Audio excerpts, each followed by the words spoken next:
4 years. The staff member that he would like to thank most is his dad, Coach Bond. He says he always pushes me in the best personal way as a player and as a person. I can be at school, on the field, or at home. He helps me. Dallas plans to attend a 4-year university to play football and major in business. Dallas Bond.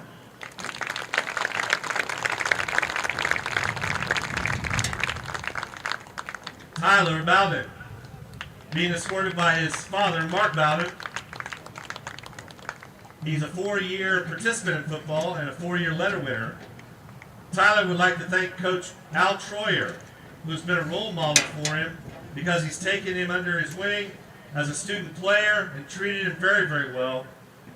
He says that Coach has taught him many new things in time I have been here and has made the transition very easy for me. Tyler Bowden. Tamar Brown, escorted by parents Brady and Tracy Brown. Tamar's been a 4-year participant in football and lettered 1 year. Tamar would like to thank Coach Jones. He says that Coach Jones has taught me a lot of lessons, and of those, mostly are composure, discipline, and confidence. Thank you, Coach Jones, for everything. Tamar plans to play football at the next level in college and study sports medicine and physical therapy. Tamar Brown. Derek Duffett, son of Carrie Duffett and Raymond Duffett. Derek has participated in football for 2 years and lettered 1. The staff member that he would like to thank tonight is Coach Delich. In the short time he says that I've been here, I'd like to thank him for everything he's done for me. He's made an impact on my life that I'll never forget. Derek plans to be a firefighter. Derek Duffett.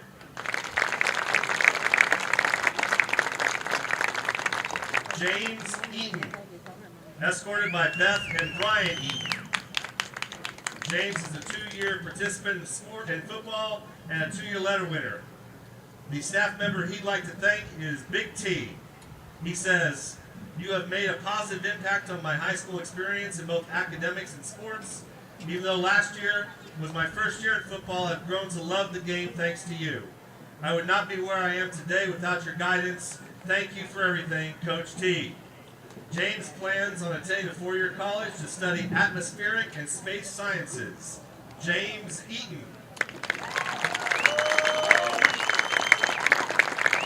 Mitch Geiger, escorted by his parents Todd and Susan Geiger.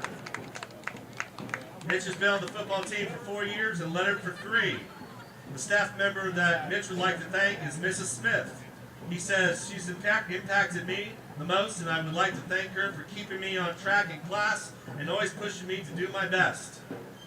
Mitch plans to attend college and study business, but is unsure which university he might attend. Mitch Geiger.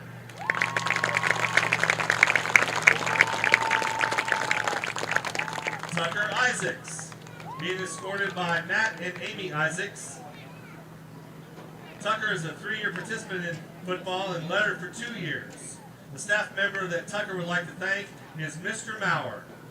Tucker says he has taught me many things in class, but also things about life, and I appreciate everything that he's done for me. Tucker plans to pursue mechanical engineering at Kansas State University. Tucker Isaacs. Jared Lowe, son of Jerry and Brenda Lowe, participated in football for 4 years, lettered for 4 years. The staff member that Jared would like to thank is Big T. He says, "Thank you for helping me on the field and in the classroom. I'm grateful for all you've done to be a positive role model in my life." Jared plans on attending college and pursuing an engineering degree. Jared Lowe.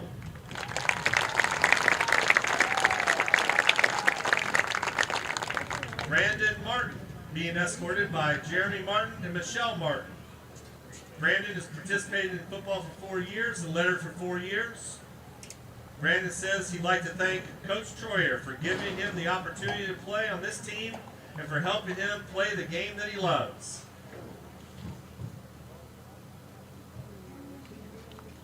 After high school, Brandon plans to attend college and play football, but he's undecided on where that might be. Good luck, Brandon Martin. Jacob Maxwell, escorted by Katie and Mark Maxwell, a 4-year participant in football, letters for 3. The staff member that Jacob would like to thank is Coach Bond. He says, thank you for pushing me to go 100% in the weight room, the classroom, and in the community. Jacob Maxwell plans to go to the Air Force. Jacob Maxwell.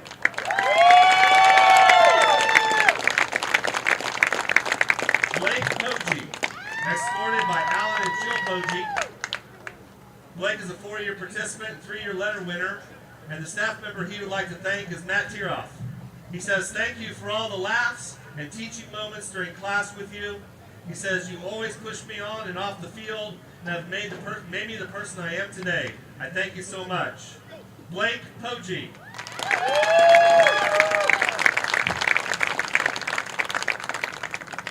Heston Robbins, being escorted by Casey and Melissa Robbins.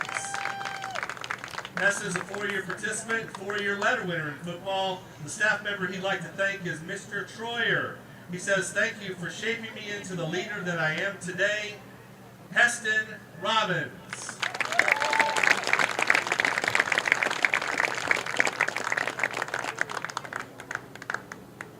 Jackson Stevens, being escorted by Aaron and TJ Stevens, participated in football for 2 years, lettered in 1.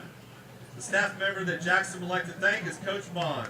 He says, I'd like to thank Coach Bond for pushing me to do better and be great in and out of school. He's pushed me in the weight room and motivated me to do better in sports. Jackson's plans after high school are to further his schooling and possibly go into college athletics. Jackson Stevens.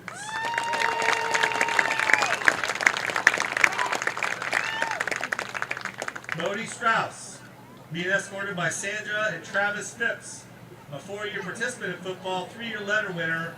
Bodie would like to thank Little T.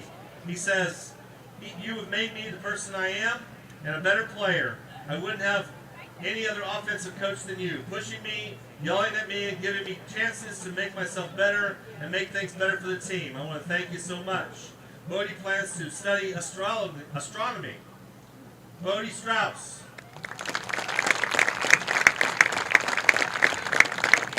CJ Van Ann, being escorted by Chris and Angela Van Ann. CJ is a 4-year participant in football and a 1-year letter winner. And the staff member that he would like to thank is Coach Bond. He says he has impacted me the most because he pushes me on and off the field. CJ plans to attend college and pursue a career at being a police officer. This is CJ Van Ann.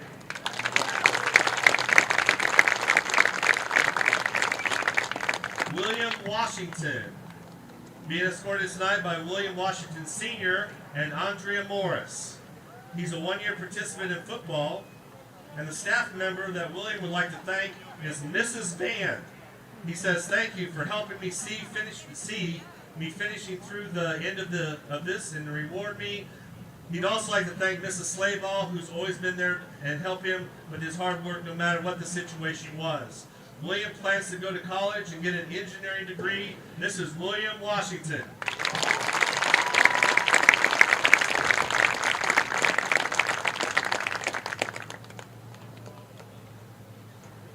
We'd like to thank all of the senior players for being such great role models and leaders on and off the field.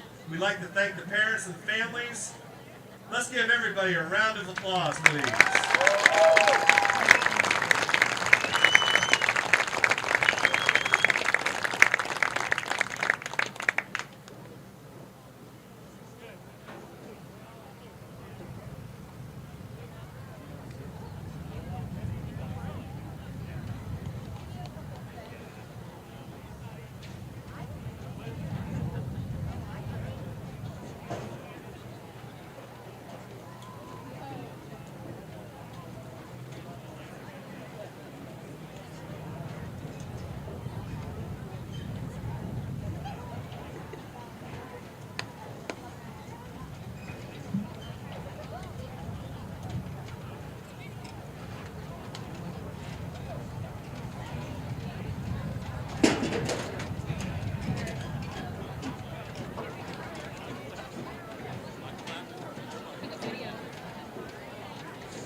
following is a presentation of Tonganoxie Sports Live.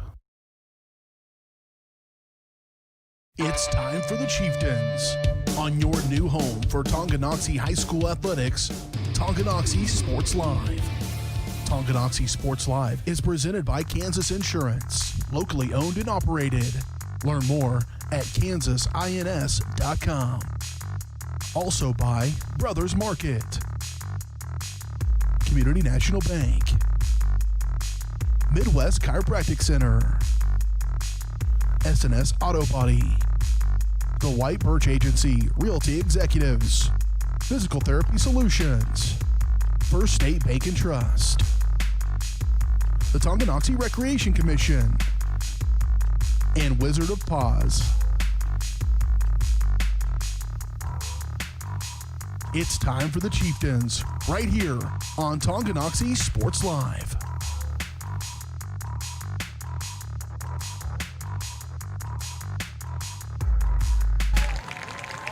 Good evening and welcome to Tonganoxie High School.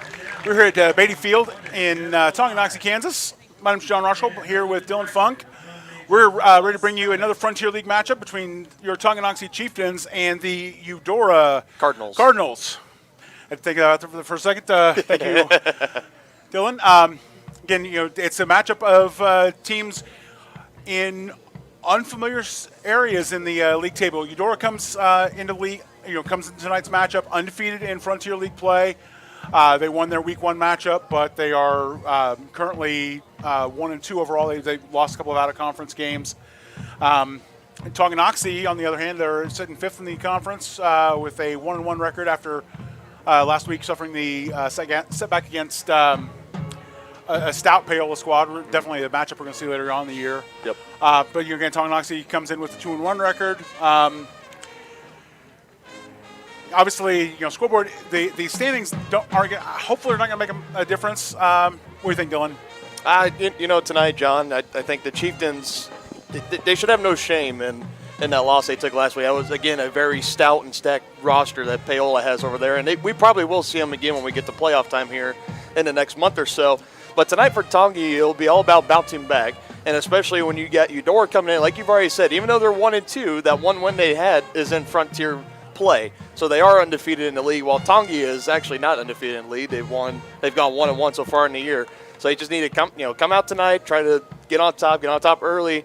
And it's so weird tonight because we just sat through senior night, and this is the second home game when typically senior night's saved for the last home game of the year. So everything's kind of different tonight, but the Chieftains are going to get some normality back on offense tonight as Blake Poggi is back under center, the senior quarterback.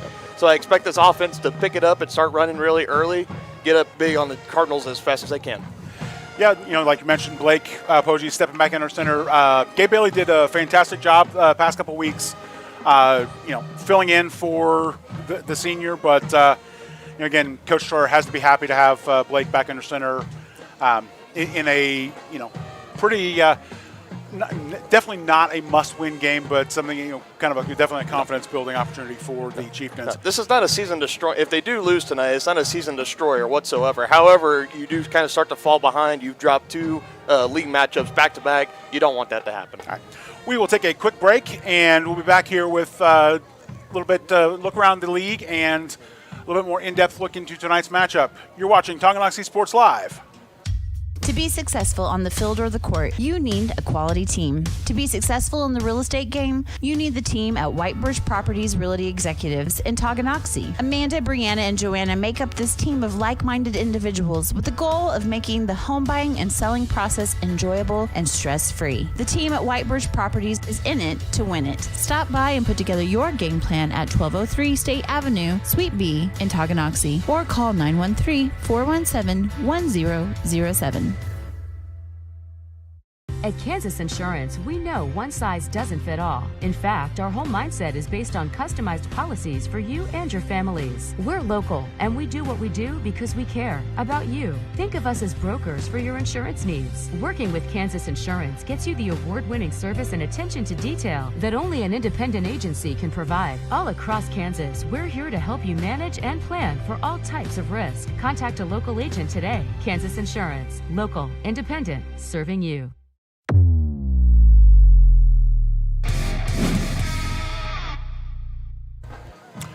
Welcome back to Beatty Field here in Tonganoxie, Kansas. You're watching the pregame show brought to you by White Birch Properties, Realty Executives. At White Birch Properties, you have a team of agents ready to help you buy or sell that next house. Their team is ready to lead you to success in the real estate game. Visit them at 1203 State Avenue, Suite B in Tonganoxie, or call 913-915-0451. Dylan, like I said, we talked about earlier, Eudora's coming in with a 1-0 record in Frontier League play. They week one, they traveled to Baldwin and put a pretty stout win together, winning 35-6. Within the next 2 weeks, saw them, playing out of conference and taking a couple of, harder losses. They dropped 36-6 result in Nemaha Central, and then traveled down to Lenexa to take on St. James Academy, losing that one 42-24. Again, Eudora sitting 2-1. Don't have a lot of stats on them because they haven't reported stats. The big one that we look at is points for. They scored 65 points, but have given up 84. So, with the potent offense that Tonganoxie has, you have to be happy with that. Absolutely, and if Eudora is going to want any shot in this game tonight, they're going to have to find a way to slow down this juggernaut offense that Tonganoxie has. Remember, last time Blake Poggi was starting, that was back in week 1 against Baser, and they put up over 60 points that Tonganoxie offense did. So Eudora, if they want any shot, they just got to find a way to slow the offense down, try to kill the run game with Tyler Bowden as much as you can, make Blake Poggi try to beat you with his arm. And then on the flip side of the offense, they just got to they could score and strike at times. We've seen them in their past 3 weeks. So they just got to keep going, try not to get stale on the field, keep the play calls fresh, mix it up a little bit, try to catch Tonganoxie off their heels. Yeah, and obviously Tonganoxie coming in, definitely ready to, easily hang a few touchdowns on the board. 16 on the year so far. Averaging, oh God, where did it go? Averaging a bunch of points per game.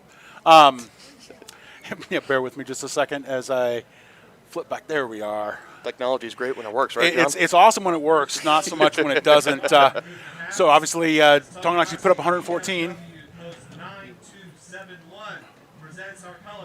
We are going to step away for the playing of our national anthem. We will be right back. The band will be playing America the Beautiful, followed by our national anthem.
All right, we are back. Talking about the offensive juggernaut that is Tonganoxie. Tyler Bowden, he's just been an absolute beast this year, averaging 252 yards a game. You know, last week he had several touchdowns. Week 1, got the player. You know, we gave awarded him player of the week because he was a single. You know, even though Blake Poggi threw for 354 yards, Tyler Bowden was really the kind of the driver of that offense for the Chieftains. Absolutely, and and for a quarterback standpoint, and from an offensive coordinator standpoint as well, when you have a bell cow running back like Tongi has with Bowden, that opens up the playbook so much more. Because when you have that comfort of knowing you're dominating at the offensive line and you got a solid run game going, then when the defense decides, all right, we're going to stack the box, they're going to go, okay, we'll open up play action and we're going to beat you deep. We can beat you on the ground, we can beat you through the air. That's just the attitude that Tongi has, and that is why they've won a lot of ball games over the last couple of years, John. Yeah. And absolutely, yeah. And, taking a look here, Tyler's averaging 8.1 yards per carry. He's the man is a first down machine. Obviously, you like to see that. You like to see a running back that can do that. And what's great? Sorry, I didn't mean to cut you off there, John. But what's crazy about that? He's averaging almost 8 yards a carry. Is that I wonder what he's averaging after contact, because really on all those plays, when he's running for 8 yards a carry, it's more like he's getting hit at probably like 2 yards or close to the line of scrimmage, and he just breaks tackles, uses elusiveness to just get out into the open field and make those dynamic runs. It definitely, you've kind of given me an idea for a feature for next week. We're going to go back and take a look at our broadcast for the first 3 weeks and figure out that number. We'll kind of keep an eye on it tonight. But yeah, obviously, he's very good at situational awareness and just keeping his feet going. I still go back to that week 1 game against Baser Linwood when he's on the far side of the field. He's tackled. He's stumbling, but he manages to put his left hand down, ball tucked in his, one hand down, ball tucked away hard in the other so he doesn't go down, and scores a touchdown. It's just amazing you see. That's just great hard work from a running back. Absolutely. And something you've got to love to see. Absolutely. Again, Tonganoxie not any slouch on the passing side of the ball either. We talked about Blake Poggi throwing for 354 yards, 3 touchdowns. Gabe Bailey had a pretty solid week 3 performance, threw for a touchdown. No shame in the performance that Gabe Bailey had. He was thrown into week 2. I think he was a little caught off guard. Nerves kind of got to him a little bit. He had his growing pains that week. Yep. But last week against Paola, we talked about last week in all of Kansas 4A, it was Paola 2, Tongi 3, or Tongi 2, Paola 3. It just depends on what ranking you looked at. And the fact that, this junior, starting his 2nd game of varsity football ever, going out and going toe-to-toe with a team like that and just only coming up 7 points short, I mean, that Gabe Bailey did as fantastic of a job as you can ask from him. Absolutely. He's got a great receiving core to throw to. Seniors Heston Robbins and Dallas Bond, each with 100 yards in the season so far. Sam Clydesty throwing in 115 with a pair of touchdowns. Again, balanced offense for the Chieftains. Really excited to see what we've got in store tonight. Mm-hmm. We will take another quick break, and then we will be back for the coin toss and kickoff. And appreciate you watching Tonganoxie Sports Live, presented by Kansas Insurance.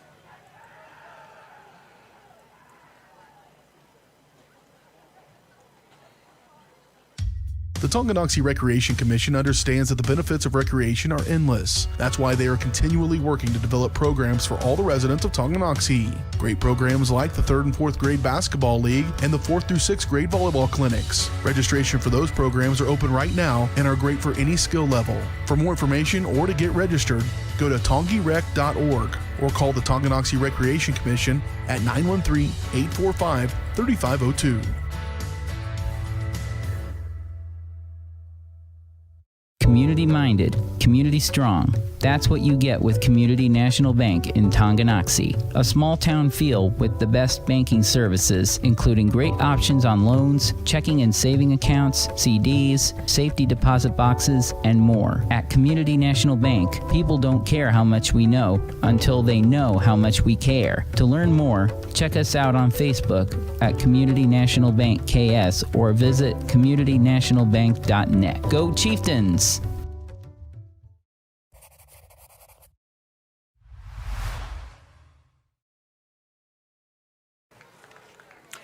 And welcome back to Beatty Field. Tonganoxie Sports Live is presented by Kansas Insurance.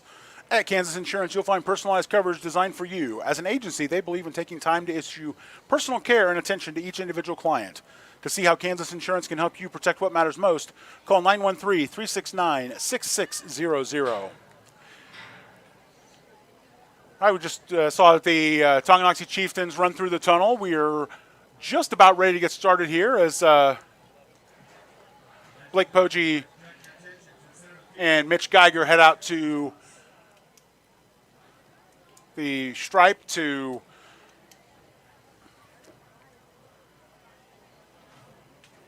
do the coin toss. My money's on tails.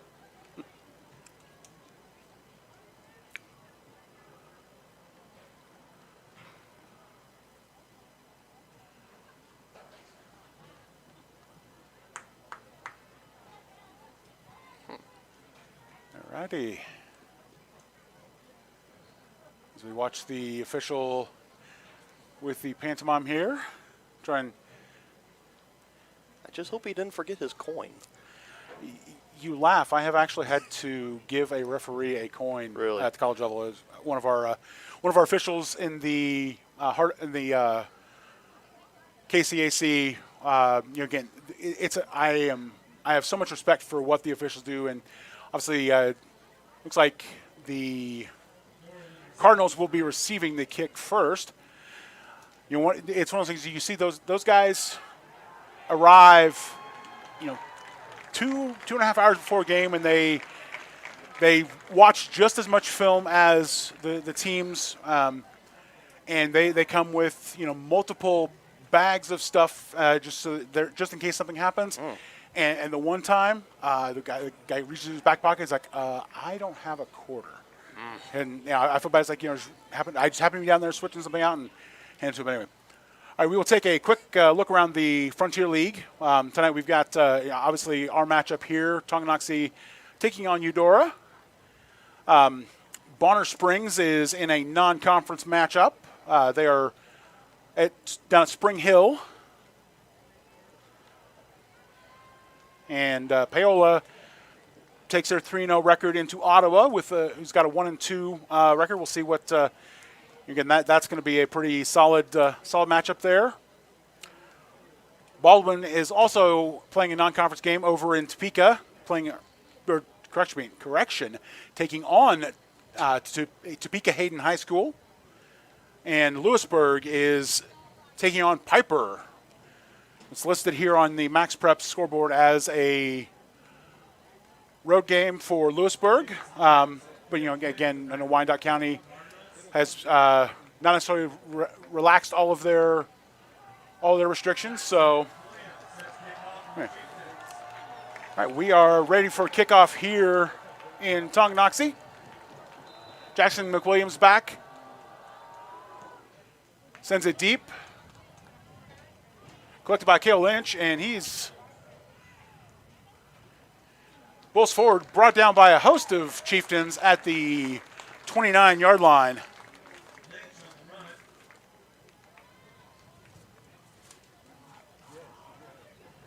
So Eudora will start with the ball on their 29-yard line.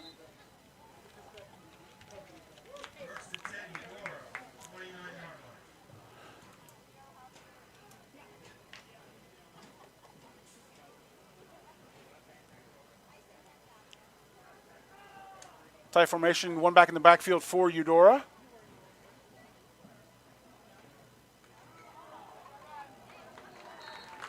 Handoff right up the middle, picks up just a couple of yards. And again, as we see Eudora line up, the offense they run, again, they like the mass options that they can have. The quarterback can give it to the fullback, pitch out to the halfback, keep it himself. Kind of very similar to kind of what Tongi faced back in week 2 against Lewisburg. So it's going to come down tonight. If this defense is going to be successful, everybody on there just needs to be assignment sound, stick to the guy that they're responsible for, and shut the play down as fast as they can.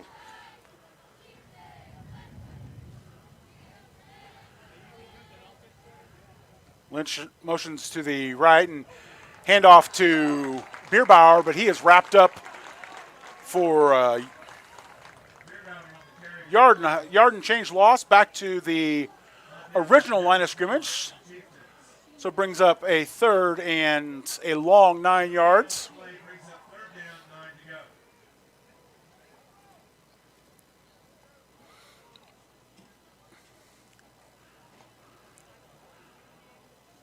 Plays coming in from the sidelines for Eudora.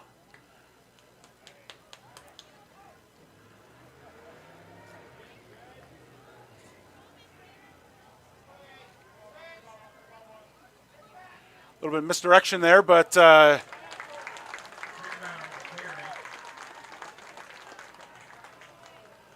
Tucker Isaac's able to see through all the misdirection and race through and wrap up Bierbauer. Stop just at the line of scrimmage, and Perfect start there for the game for the Chieftains, forcing the Cardinals out to an early 3-and-out. Now let's see if this offense can go out and capitalize and put up 6 points early. absolutely. Sam Clydacy back for the Chieftains. Kind of a bit of a quacking punt. Bounces off the back of one of the Eudora players at the 48-yard line, and it is down right there. We're going to take a quick break. We'll be back for Tonganoxie's first drive. You're watching Chieftains football on Tonganoxie Sports Live.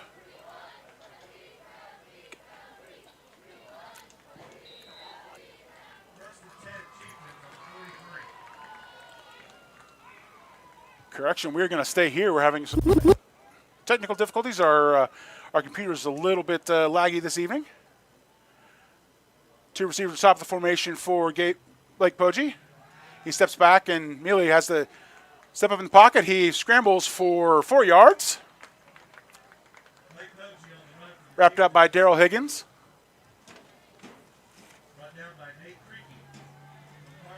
Well, that didn't take long to see Blake Poggi come and make a play.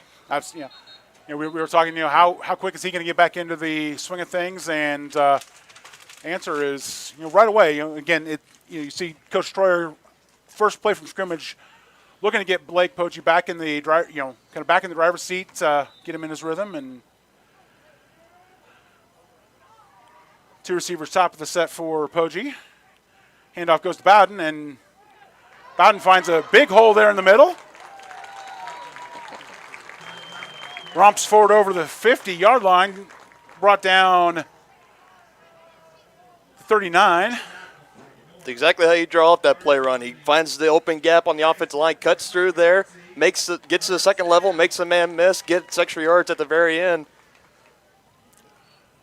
Very textbook run there by Tyler Bowden, especially for Bowden standards. Absolutely. Trips right for Poggi as we look first and 10. Again, handoff goes to Bowden, and he, again, finds a hole, looks like it closed up, but he was still able to pick up good 5 yards with the stutter step cut back.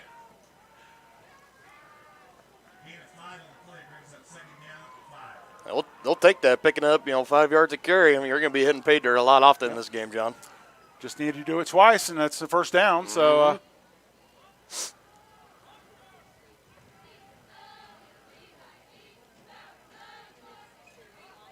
Clydacy comes in motion. And again, Bowden again with the run there. You see having the patience to kind of wait as the holes collapse, but he was stayed back, just waited, and then, Eudora thought they were, obviously thought they were going to get him, but Bowden able to find that little hole, stink forward for 4 yards. Third and 1. Pistol set handoff to Bowden. He easily comes forward. There's a flag down in the middle of that scrum. See what we've got.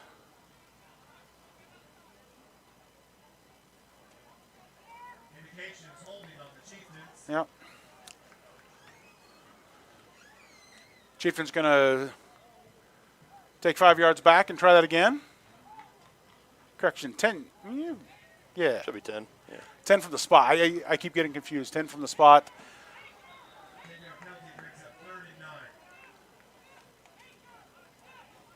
I expect, out or pressing Troyer to let Poggi kind of sling it here. Yep.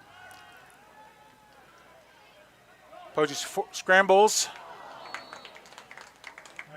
Throws just short for Heston Robbins. So yeah, we've seen already two pass plays on this drive. Both of them, Poggi coming under pressure, having to scramble out a little bit. He had Robbins open on that one play, just kind of underthrew him and a little short on that one. If he puts it on target, though, it's a first down for the Chieftains. Yep. Chieftains looking to go for it here. 3 receivers far side for the Chieftains, and Bowden in Poggi's right hip pocket. Calls for snap and hand. Naked bootleg out there, and Poggi's going to take it himself. Dragged out of bounds by Cale Lynch, but not before Poggi able to scamper for the first down. I like that. I like the aggressive play call early, going 4th and long on the first drive of the game. Are you kidding me, John? And that was one of those. It's even gutsier when you think it was a kind of a disguised handoff, because you see, Poggi put the ball in Bowden's midsection and then pulled it back. Now he puts it there and leaves it there, and Bowden's able to pick up 4 yards off the right side. I'll tell you what, John, if the offensive line keeps opening holes like that, I'm going to go strap some shoulder pads and helmet on. I'm going to get me 100 yards tonight. I was going to say, I think I can, I'm 45, and I think I could get 100 yards behind this offensive line.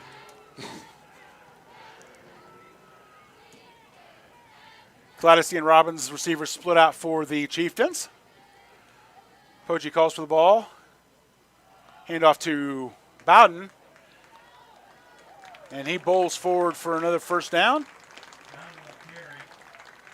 One of the crucial things on that play, John, is you see Dallas Bond. He's coming off the sideline now because his helmet fell off, but it kind of fell off because he was too busy pancaking the defensive end on his side. It is so crucial to have a tight end that can not only go out and catch the ball, but most importantly, he's got to be able to run block too. And that was just beautiful there by Dallas Bond opening up that gap on the left side. Absolutely. 2 receivers right for Poggi. Hands it off to Bowden up the middle, and he gets a little assist there from Jared Lowe. And Jared, handled his blocking duties, and his man had shuffled off, and then he turns to say, "Oh, hey, there's my man in front of me. I'm going to give him, always set up that train and push him through." And always, and the offensive linemen, they love that when they've done their job and they see the running back up there and he's kind of in a stalemate. Just get behind him, give that boy a big caboose. Yep. Push him forward. 2 receivers right side. Snap a little high, but pass incomplete on the near side. Pass to Dallas Bond, but the official right there to say he trapped it. I think at Poggi, he might float that to the back corner, maybe let Dallas go and get it. Might be a different result. But again, just another underthrown pass. Close call here. Big third down play. 2 receivers right. Hand off to Bowden, and he is in the end zone. Touchdown, Chieftains! Kind of had to wait for the call on that one because you saw him stick the hand out, and the referee on the near side here was making sure that he was in position to make the call. He was very kind of late in throwing his hands up, but he eventually did. And getting Bowden. Bottom line, it's 6 points for the Chieftains. Hopefully about 7 here. And it's good. Yeah. All right. Great start for the Chieftains on both sides of the ball. Yep, Jackson McWilliams puts the ball through the uprights, so we're going to take a break, and we'll be back here at Beatty Field after these commercial messages. Wizard of Paws, located in charming downtown Tonganoxie, offers personalized pet grooming with an attention to detail. At Wizard of Paws, your pet becomes family and will be in a clean, stress-free, relaxing environment. With appointments throughout the day, Wizard of Paws gives your pet a one-on-one grooming experience, ensuring they return to you quickly and looking fabulous. Call Wizard of Paws at 913-416-0255 or bring your pet in for a free estimate at 612 East 4th Street in Tonganoxie. Learn more at wizardofpawsgrooming.com. And we are back here at Beatty Field in Tonganoxie, Kansas. Tonganoxie on top 7-0 over Eudora. 6 minutes left here in the first quarter. Definitely a change from week 2 where Chieftains watched Lewisburg drive. Their first drive took a full 6 minutes. This time the Chieftains able to get a 3-and-out. McWilliams with the low line drive kick.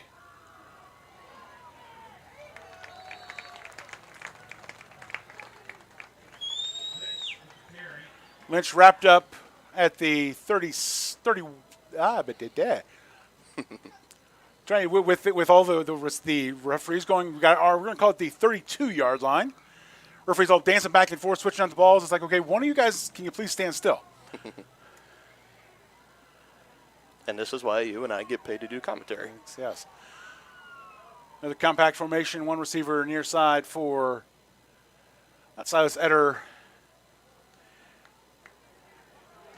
Yeah. And Sam Clydesty just eating up the option pitch there. He's locked on to Zeke Reason, and Reason pitches it, and Sam says, okay, and just shrugs off to the next. And yeah, exactly, John. Just like a shark smelling blood in the water. He was up in the secondary originally, but he sees the option play happening. He just knows right away, I'm responsible for the halfback on that one, going full speed, blowing the play up for a 4-yard loss there. Yep. Brings up 2nd and 14 for Eudora.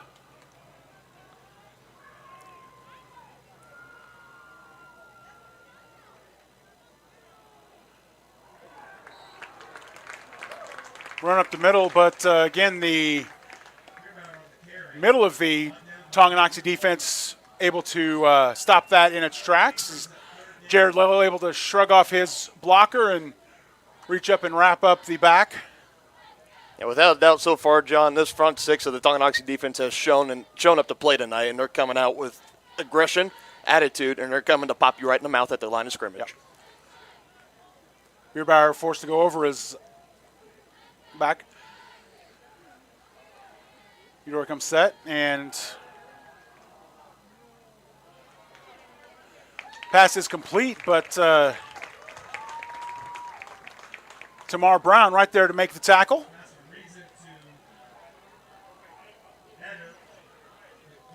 Yeah, still a pretty decent throw by Reason there. We saw he was under pressure, took a hit while he threw it. Could have gone either way. It could have been an irate throw that could have ended in an interception, but again, great job by the Tonga defense wrapping up the receiver quick. Early decision here for Eudora offense now. They kind of got a 4th and medium here. Yeah, it looks like they're going to go for it. Silas Eder to the top of the formation.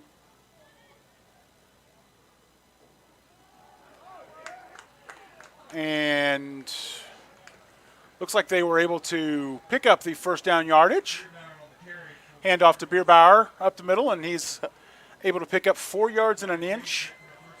Just enough for the first down, move the chains. And I like, so far, we've seen two, within the first couple of drives of the game, 2 4th down plays already converted, one by each team. I like the aggression so far, John. Yeah, solid play calling from Eudora.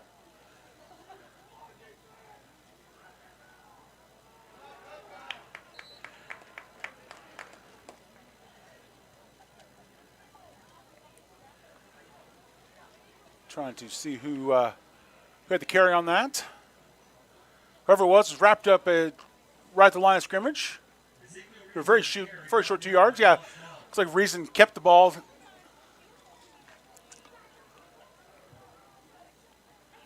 Little design quarterback draw play there. Silas Eder steps out to the right side of the formation for Eudora.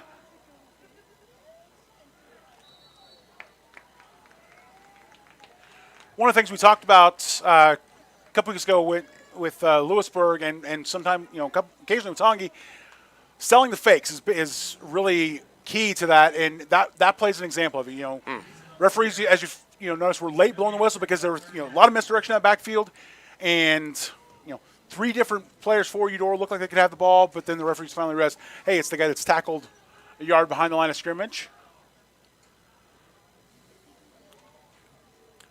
Jaden Bender, lone receiver out left for the Cardinals. Pitch comes to Octavius Lyles, and he is chased out of bounds by the Chieftains. Tamar Brown knocks him out of bounds and bring up a 4th and call it 6. 6.5.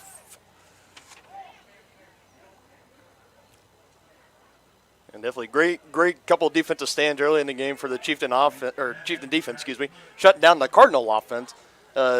Eudora is going to have to try to come up with something on the sideline because this run game so far is struggling to get started. Little pooch kick there from Eudora. Takes a Cardinals bounce and will roll to the 22-yard line where it's down, and Tonganoxie will take over first and 10 on their 22-yard line.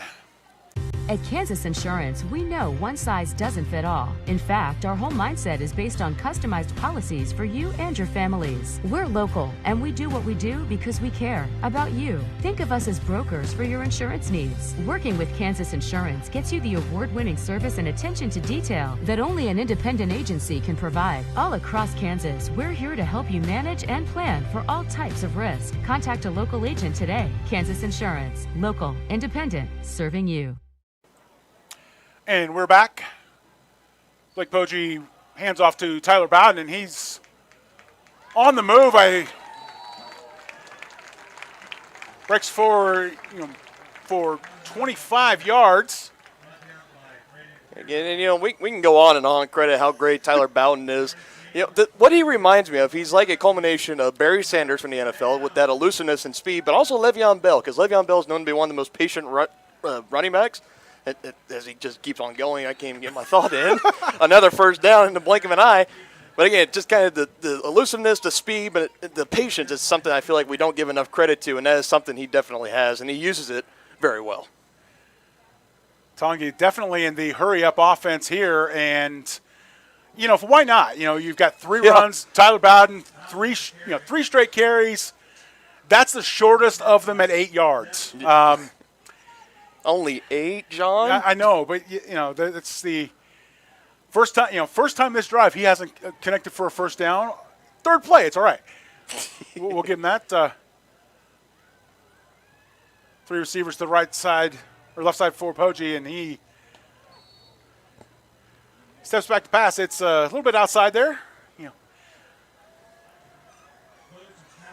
Again, one of the things we talked about, getting Poggi back in the rhythm, and you've got to give him a shot to make that pass. Yep. He was kind of he appeared to be locked a little bit, locked on Robbins on the top of the formation there. 3 receivers left side. There your handoff again to Bowden, and a couple of stutter step cutbacks, and there he burns his man, and spin move. Goodness gracious, that's my analysis on that one. How many cuts did you see there, John? I saw probably like 4. I saw zoom. At least 2 X buttons and 1 Y button with that spin move. Of course, I'm going to be dating myself here. That reminds me of Tecmo Bowl. It just, there are just some players in that game were just absolutely unstoppable. And it was Bo Jackson, right? Yeah, Bo Jackson, and he is.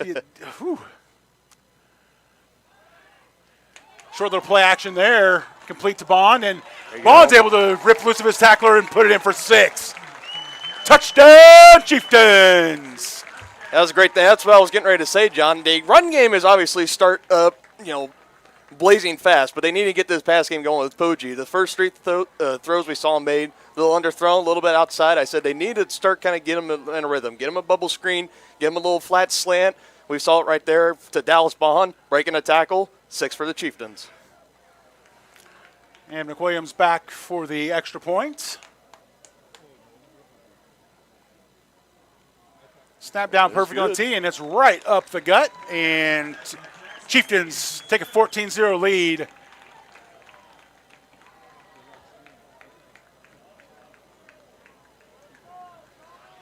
You couldn't ask for a better start if you were a coach on that Chieftain sideline right now. That's absolutely the way they drew it up on the grease board before they took the field tonight. Absolutely.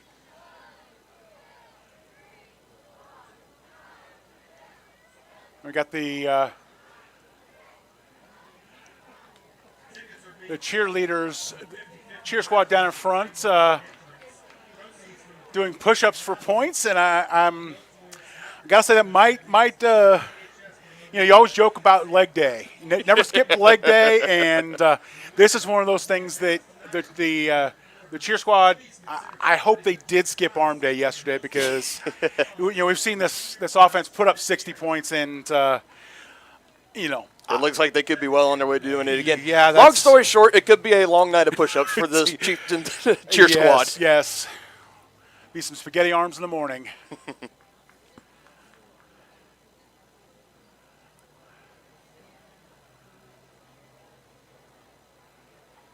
It's like Eudora still trying to get their KOR team, their kickoff return team, together here on the sideline. Chieftains are ready to go. Well, the other thing is we are also broadcasting this game live. We're bringing you the action live on Tonganoxie Sports Live, and we appreciate all of you folks that are hanging out here with us. We are also taking the game back to Lawrence, Kansas. Midcoast Sports Network is here as well, and as I watch the near side, the referee, they don't have a red hat for this game, but I think we were kind of waiting for a Midco commercial to finish up there. Williams sends it deep. Hauled in by Lynch, and he is driven down the 23-yard line.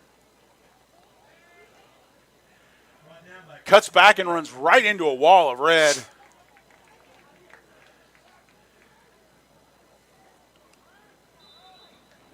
It's like about 10 yards on the return there for Lynch. And he is just drilled as he tries to cut the ball back upfield. One receiver to the right side for Eudora. Handoff up the middle. Chieftains defense fairly easy on the stop there. Wrapping up Bierbauer. Isaac's one of several Chieftains in the pile.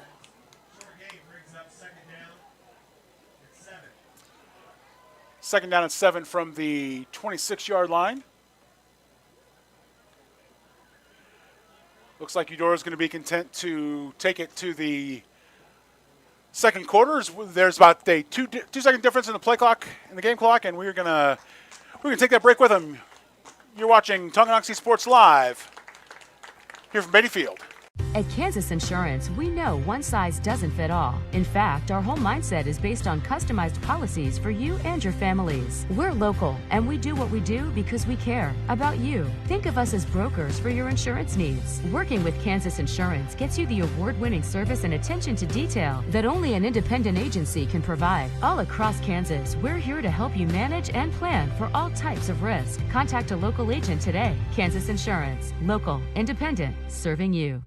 With the First State Bank and Trust mobile app, you can bank from anywhere. Check your balance while you're waiting in line here, or transfer funds while you're here. Forget to pay that bill? Pay it from here. Don't cut your visit short to go to the bank. Make your deposit from here. And remember, you're always welcome to bank right here. Did you know First State Bank and Trust has donated over $112,000 to Tonganoxie schools? Every time you swipe your Tonganoxie Chieftain debit card, we donate. For more information, visit us at firststateks.com. Member FDIC.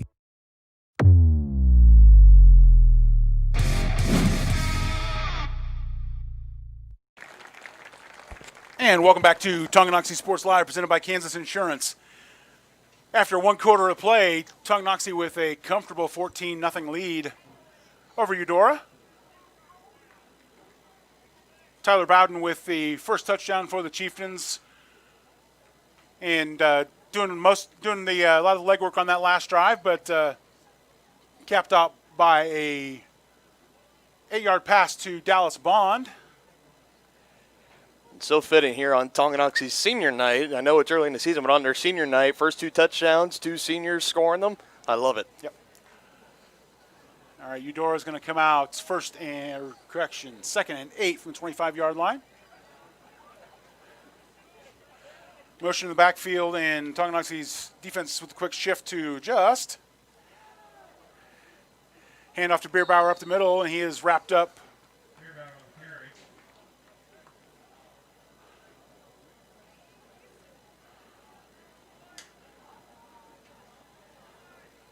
Tucker Isaacs on the tackle there. Correction, Brandon Martin on the tackle. Nothing new for that guy, right? He's just always right place, right time there. Yep.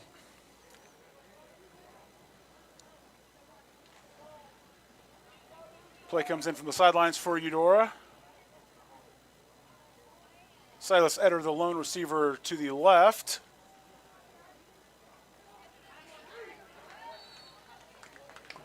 Bierbauer takes the ball, and he is knocked back stout at the line of scrimmage. Connor Bruch, one of the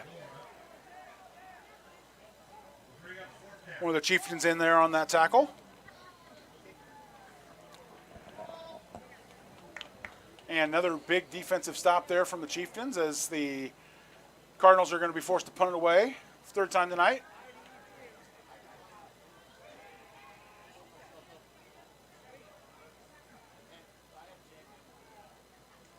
Tongi hadn't put anybody back deep. So there's going to let this one bounce. Yep, man, that, again, that I can't say that I blame him on that, but this is a... Hey, I mean, you want us to start at the, on our own 23-yard line? Yeah, you want us to start driving our 23-yard line? All right, bet. Yeah, because it's one of those things, the last two punts that the Cardinals have not gone very far. Again, the first one's kind of a pooch kick that bounced off the back of one of his own players at the 42-yard line. And, second one, they were a lot deeper, but again, Tongi burned a couple times last week on the fake punt. Definitely want to make sure that they're not, when they see that they can't, don't want to be burned there. Two receivers right for Poggi.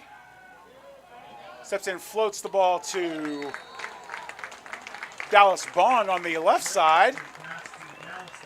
And that's really, right there, John, that's kind of what the Chieftains have been missing on offense for the past couple weeks. Gabe Bailey, again, no disrespect to Gabe Bailey. He was putting those, he connected with Dallas Bond and Heston Robbins and those receivers on a couple long balls, but Poggi just has that touch to put it right there, right in the hands of where the receiver, and only his receiver, can go up and get it. Yep. Three receivers shaded in right for Tonganoxie. Poggi forced the scramble, loses the sack. He's able to run for 6 yards before heading out of bounds.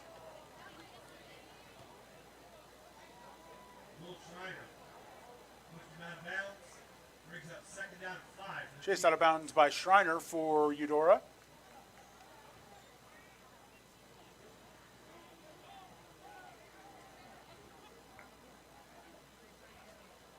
Hand off to Bowden. He's able to push forward, and we've got a flag. I think there's likely going to be a holding. As the referee moved it up a couple yards. Yep, holding is the call. You saw the defensive end for Eudora come racing around the back of the offensive line there, but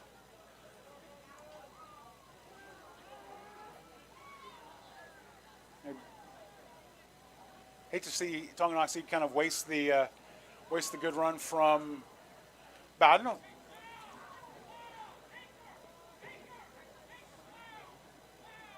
Sets up a 2nd and 15 from just the other side of the 40-yard line.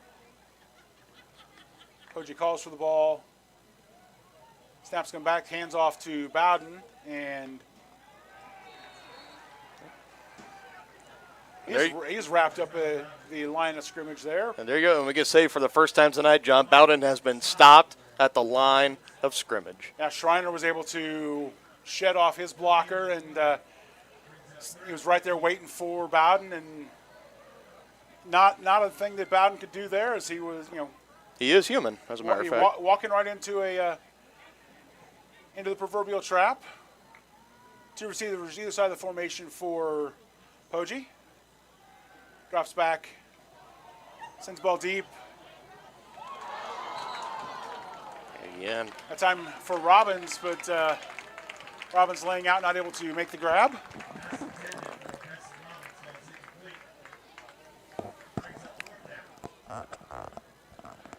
Yeah, I'd really like to see the offensive play call here. You know, they're trying to take the shots down the field, and it worked on this one drive, but just too many times so far tonight on Poggi's throws, they just haven't been quite on target yet. The deep balls I'm talking about. I like to see him get more of the screen passes and the short slants.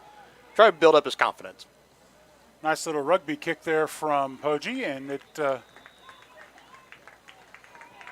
rolls down to the 21-yard line. First time the Tonganoxie offense has been stopped tonight. Again, you love to see that. Again, the play calling is exactly what you expected, and you have to think that, you know, third quarter, you know, we're gonna start seeing that rhythm coming back and the connection there. Because, you know, again, that last pass was just literally 2 inches overthrown. Yeah, I mean, and you know, and the coaches got to keep telling Poggi on the sideline, you know, just keep firing it, just keep firing. You know, don't get down on yourself. We'll get in this rhythm soon enough. Yep. Silas Eder, the lone receiver to the near side, and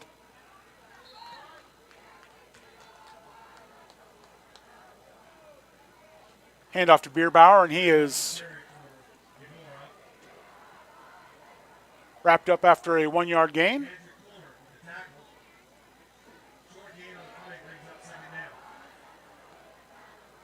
I'm really kind of surprised so far, John. We've already seen the Cardinals a couple of drives under their belts already, and still favoring the run game, even though it hasn't quite taken off for them yet. And I'm surprised they haven't tried to break away, try to air it out a little more. Again, it kind of shades back to that Lewisburg game. We saw them do it, and right when we were talking about it, they picked it up. Yeah. There's the pitch there, and outstanding work there from Tucker Isaacs. He just kind of, you know, takes his blocker back and, you know, sees the pitch come out and says, okay, shoves his man off the side and wraps him up right there, knocking him for a couple yards loss. And definitely as a defensive end, when you see that jet sweep coming around, one thing you don't want to do is get burned and let him get to your outside shoulder. Great job there by Isaacs, getting back there early enough, just wrapping him up for himself, so not only trying to force him back inside, but taking care of business himself. And, you know, maybe looks like they are going to try and go to the air. Here's receivers split out each side of the formation.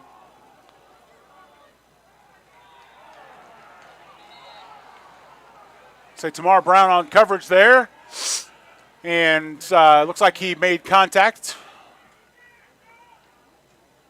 There was definitely a little contact jostling between the players. We'll see. And I think they already just called it pass interference on Brown. Yeah. Yeah, I don't know, John, if I like that call. I don't know. It didn't look like it was something that was so dreadful, but, you know, I don't know. I like the more aggressive, you know, type of defense. I'm not too crazy about, you know, when you throw a flag for the hand fight and stuff. Well, you know, it's one thing that I don't, you know, again, it's hard with the lighting here, but I don't know if Tamar had his eyes around on the ball. That might have been what the officials saw. Eudora stays in the run set, and there's a pitch. And we've got if you hear the sideline here, they're asking for a holding call there. It doesn't look like they're going to get it. Yep, yeah, they are. Because I was waiting. Yep. I was waiting for the crowd to clear because I saw a yellow flash, but as you can see, the chain gang on the far side is also wearing a shade of yellow, and I was like, okay, maybe I just saw the nope, yeah, well. Holding, you know, again, that I was kind of wondering, as much as that hole opened up, I was kind of skeptical whether it was all on the up and up, and you know, the referee's right there to make the call. You know, a lot of times you'll hear the sidelines, you know, parents are fans and they're very passionate, and right. sometimes they see the game, sometimes they see the passion, and this time saw the game. Eder split out far left side here for Eudora, and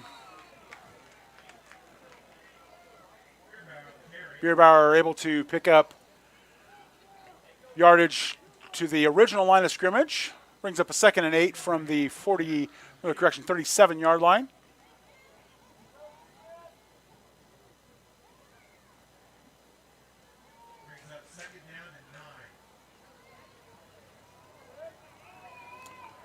Scoreboard's marking a 2nd and 9 from the 36.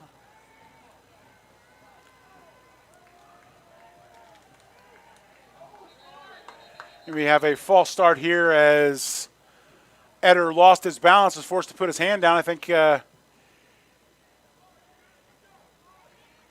he was kind of anticipating the snap count, and the quarterback was a little bit slow on that. And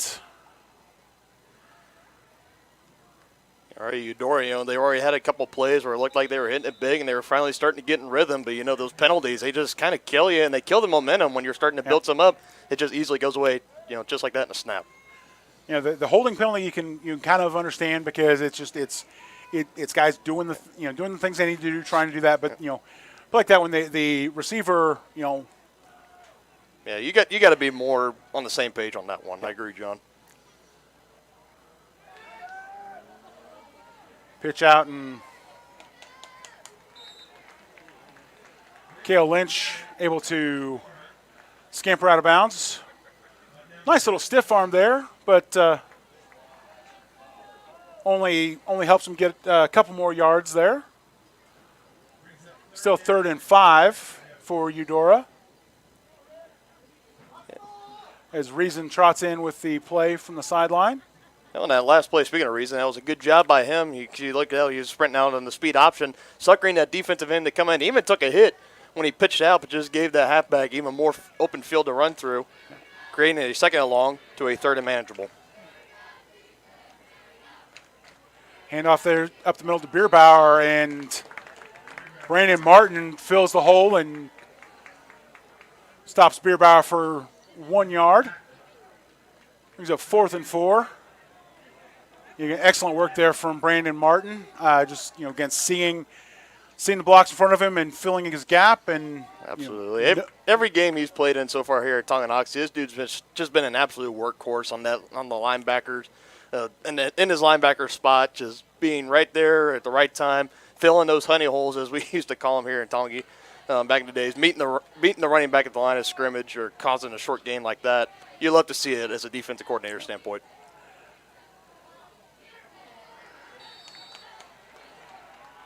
Pass is complete. Is wrapped up by Brown, and it'll tangle up after the play there. Yeah, Reason doing a great job getting the ball out to his receiver. Tamar Brown just a little bit late. Looked like he could have maybe tried to jump that pass, maybe try to cause the deflection and the incomplete pass, or maybe an interception, but just a little bit late. Cardinals now got a marching drive going here, John. Great little jab step there from Jaden Ham on that.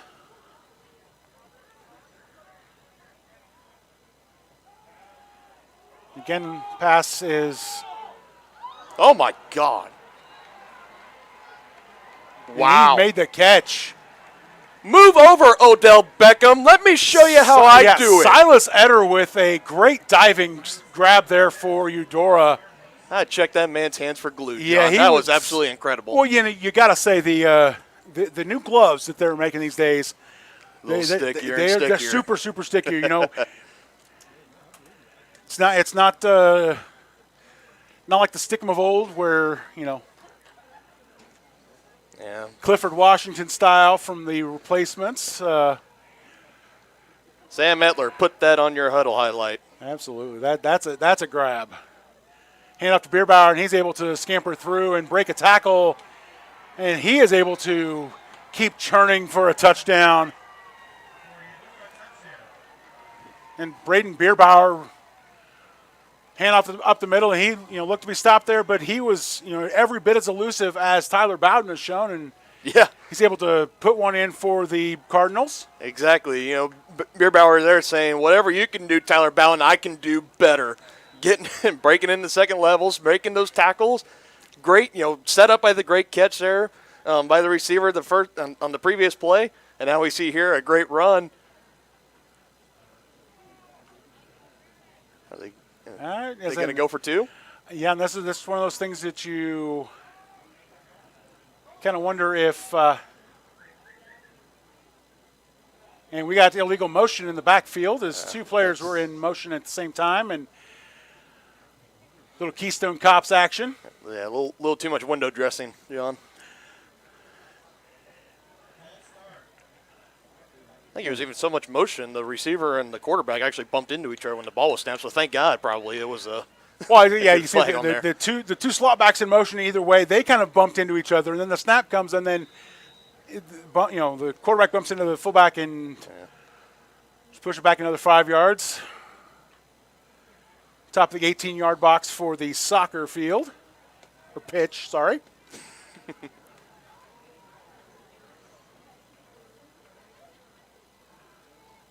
Cardinals come set, and again look deep, and Nice. that was a great throw there, finding Jaden Bender in the back of the end zone. Yeah, just using Bender matched up on Tamar Brown, looks like. Yeah, Tamar Brown over there. Bender's got a good couple of inches on him, and nice throw there from.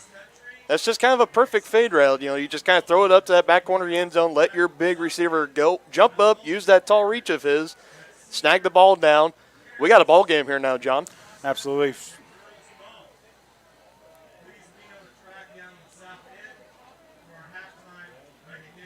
Chieftains will receive the ball, leading 14-8 with 3 minutes left to half.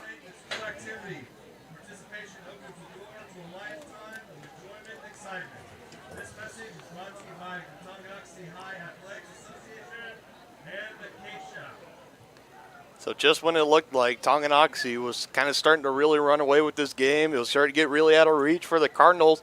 Perfect drive, there. Well, a couple of great plays on a great drive, I should say there, John. But, had a couple of fourth downs. They converted on both their fourth downs, marching it down the field, and especially going for two, especially after the penalty, because usually I'll kind of scare some coaches out, say, all right, let's just kick the field goal. But no, they said we're still going for it, and throwing that perfect fade route to the back corner of the end zone. Great execution there by the Cardinal offense. The more I look at the scoring for Eudora, and part of me is wondering whether they have anybody that does the extra point duties for them. Obviously, we've got kicker here. Trying to see his number. It's like 28 Benjamin Stuber. No, correction, 22. Sir, not appearing on my roster. Cladesty with a couple of nice little cutbacks and another yard. Uh-oh. Cladesty brings the ball back to the 40-yard line. We got some extracurriculars after the fact as a couple flags come flying in 15 yards upfield. Yeah, you can't just make those unsportsmanlike plays after a play like that, John. Be interesting to see who this is. I see the Chieftain head coach has already given the butt chew to one of their players, so I'm assuming, which way it could be going. That's a pretty fair statement there. I will give you that. Personal foul. No holding. There, Yep. Yeah, I mean, you absolutely cannot have those. When you have a holding penalty or something, that's one thing. But when you have the, kind of after the play is over, those unsportsmanlike fouls, that's just the easy way to get into your coach's doghouse for the rest of this upcoming week. Absolute, just killed that spectacular return there by Sam Cladesty. Yeah, it looks like the Chieftains are going to be taking that one way, way back. So, it looks like you're going to be starting up at the 50-yard line, and here you are, now you're inside your own 20. So, yeah, the Cladesty fielded the ball, fielded that kickoff on the 14-yard line, brought it out to the 40, but with the penalties, Tonganoxie is going to start with 1st and 10 on their 12-yard line. And yeah, that is a huge setback for the Chieftains. Two receivers top of the formation for Poggi. Dallas Bond motioning in the backfield. Handoff goes to Bowden, and he's wrapped up but able to chuck forward for 4 yards.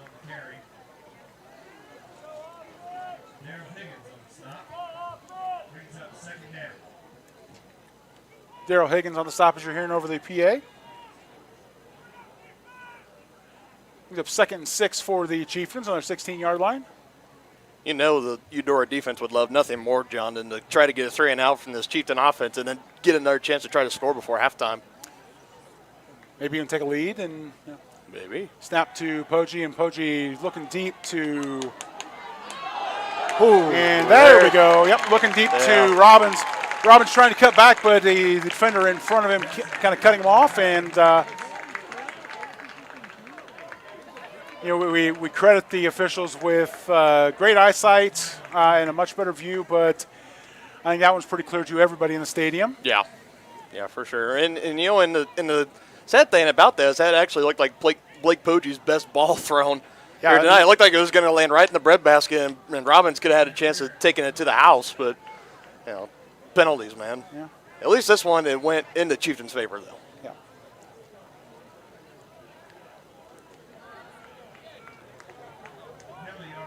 After the penalty, the Chieftains will have the 1st and 10 on their 31, almost back to the return line by Sam Kaleidesty. Poggi calls for the ball and steps back, is forced to scramble out, and then cuts back, scrambles now to his left, still looking downfield. Drops to Kaleidesty with getting great awareness there from Kaleidesty, and he gets He's playing Super Mario out there, John. He gets a little bit of a jump there and takes advantage of the momentum from the Eudora Cardinals there to pick up an extra 2 yards there.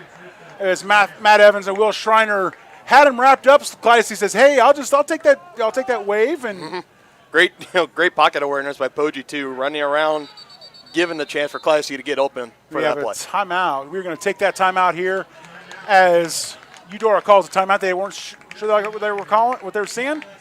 You're watching Tonganoxie Sports Live, presented by Kansas Insurance. Shop local and save at Brothers Market in Tonganoxie, where we treat you like family. Brothers Market has great everyday deals throughout the store. Enjoy fresh cut steaks from the meat department, the freshest fruits and vegetables from the produce aisle, and savor the flavors from the bakery. Check out their weekly ad to get the best deals on what you need. From apples to aspirin, Cool Whip to cool crisp lettuce. Brothers Market, open daily.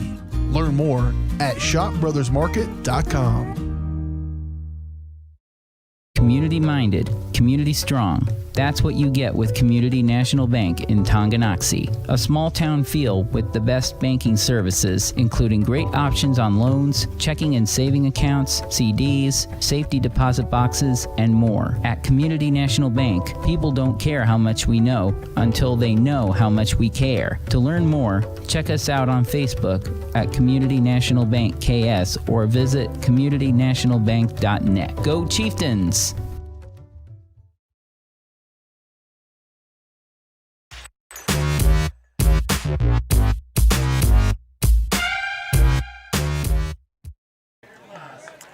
Welcome back to Beatty Field. 2 minutes, 14 seconds left here in the first half as the Chieftains hold a 14-8 lead over Eudora High School Cardinals.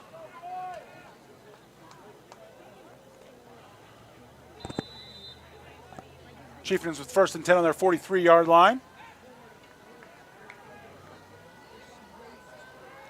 Poggi steps back to pass and pocket closes. He's able to get rid of the ball. Avoid the sack there. Yeah, he took a hit on that play too, and I'm kind of surprised, John, because really this is kind of the first time this season. Now, granted, this is Poggi's second game of the season, but he hasn't really had a lot of time to kind of sit back there in the pocket and find the open receivers downfield. Compared to the first game of the season against Baser, he almost had all the time in the world. So give credit to this Eudora defense, kind of drawing up some schemes and giving that offensive front at Tongi a little bit of a fit. Yeah, the front three for Eudora doing great job. We've seen Jaden Ham getting around the outside of his man on a couple of occasions. Poggi calls Tyler Bowden's number on the short little screen pass there, and pass just underthrown for Bowden.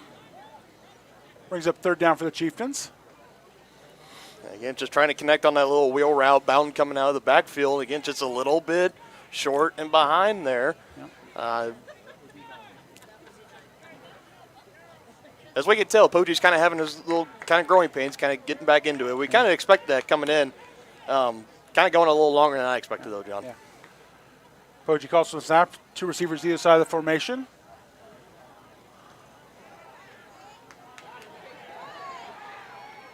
Pocket breaks down, and talk about that hurdle move. There it is, as Poji's able to avoid getting knocked back, but looks like he stepped out of bounds at the 46-yard line. All right, so you're the offensive play caller here, John. What are you doing? What are you drawing up? Well, you know, I have to say, you asked me that 10 years ago, I'm punting it, but you know, I really like the aggressive play call here, especially with, you know, Poji being able to kick. You know, if things break down, you can still put a boot on the ball and get it out of the way. And they can always try some type of naked bootleg, and if nothing's open, he can just try to squib kick it. No, he's going for it all. Yep, absolutely, and that was the 100% the right call there, as pass is complete to Dallas Bond on the far side. He is knocked out of bounds on the 46-yard line.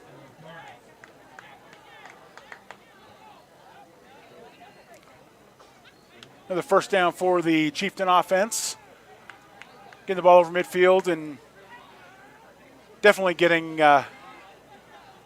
Poji's definitely got to be a lot more comfortable after that throw, because you know, it's right on the money to Bond, and Bond was able to just quickly step out of bounds. And right there on the sideline, too. He had to put it exactly right in that spot where Bond could catch it. But he's going to start building up that confidence again. 2 receivers either side for Poji. Looks up the middle and caught! Bodie Strauss with the grab, taking the hit. I'm surprised they didn't throw a flag on that play either, John. Maybe a hit on a defensive receiver, but nevertheless, great catch there by Strauss. That was incredible. Show me the money play there by Bodie Strauss. The Jerry Maguire reference. Going across the middle and making that grab. Poji steps back in the pocket, throws it far side. Caught, and we have timeout on the field. Blake Poji's pass to Dallas Bond was complete, but a quick timeout call from the Chieftain sidelines, as we've got 1 minute and change left here in the half.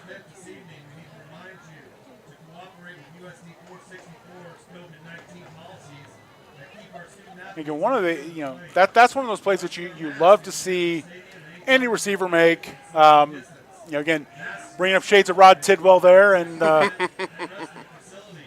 show me the money, baby. Yeah, that's again one of my absolute favorite movies. Again, my background been in athletic communications, doing this for the past 15 years, and watching that movie and seeing just how accurately it does tell the kind of the seedy underbelly of pro sports, but a lot of great football in that movie.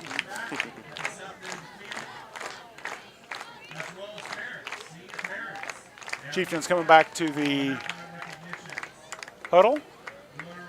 Again, remind folks, we are co-broadcasting this with Midco Sports. Headed back to Lawrence. We're glad that you joined us here on Tonganoxiesportslive.com.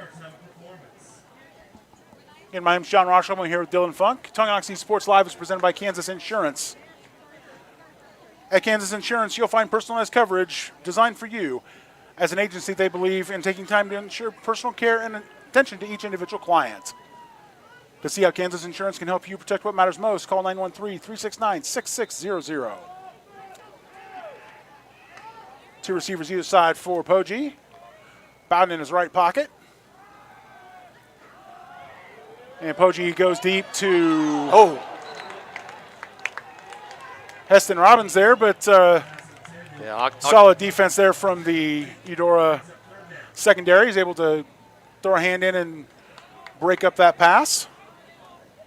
Yeah, nothing else you could say on that play, John, but just great defense. Great defense there by Octavius Lyles, just putting his hand up right there. Look, again, another great throw. Look there, could have been 6, but just kind of putting it in there, poking it out of the breadbasket at the right time. Garden short. The play action pass there. Beautiful pass. Handoff fake to Bowden, and that one is an easy catch for Robbins. There you go. That corner there, he just got it. He got caught looking in the backfield. He thought, it's been pass. Looked like they were finally going to give the ball to Bowden, maybe give it to him. Poggi pulling out at the last second, throwing a beautiful dot to Dallas Bond. Second touchdown of the night for Bond. Yeah, Beautiful play. Dallas Bond on the catch there. 24 and 84 do look an awful lot alike up here in the booth. And Chieftains are going to try to equalize the deficit, or the lead there, take it back up to 7, but unable to convert. Minute 14 here left to go in the first half. Chieftains with a 12-point lead. Again, it's awkward saying that 12-point lead because after seeing, 4 touchdowns, you're used to saying 14, but again, I can't fault the play call there from Coach Troyer. Again, you want to keep as much distance between you and your opponent as possible, and having experienced teams without a lot of confidence in their kicking game, and looking at Eudora's stuff, stats. I'm not sure. Like I said, I'm not sure if they have somebody that they're confident in kicking the field goal or extra points. And again, football, it used to be that would be a problem, but obviously now with the play action and multi-purpose players, a little bit easier to kind of cover up those weaknesses. I mean, the best call that any coach can make in football nowadays, John, is that just put the ball in the hands of your best player and let him make a play for you. That's all you got to do. Or if it's a kicker, his foot. McWilliams puts the ball in tee and steps back.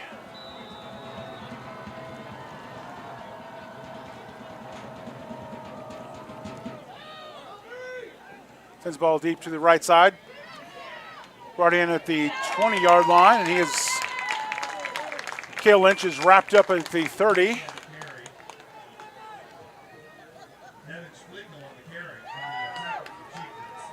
Evan Schpleichel on the tackle there for Tonganoxie.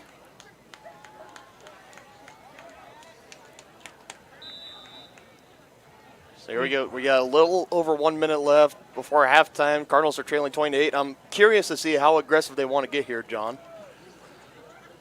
Because, obviously they want to try to score before halftime, right? But yeah. How much are they wanting to try to step away from that run game, try to air it out more? Worked to great success our last drive. 2 receivers either side. Pitch goes into the backfield to Octavius Lyles, and he is wrapped up and pushed out of bounds.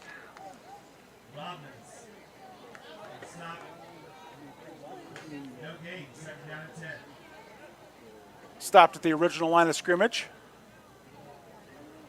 You saw Lyles with a little hitch in the kick there in the backfield, but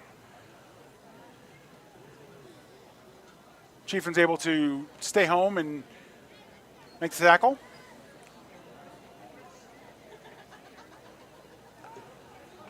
Another compact set for Eudora.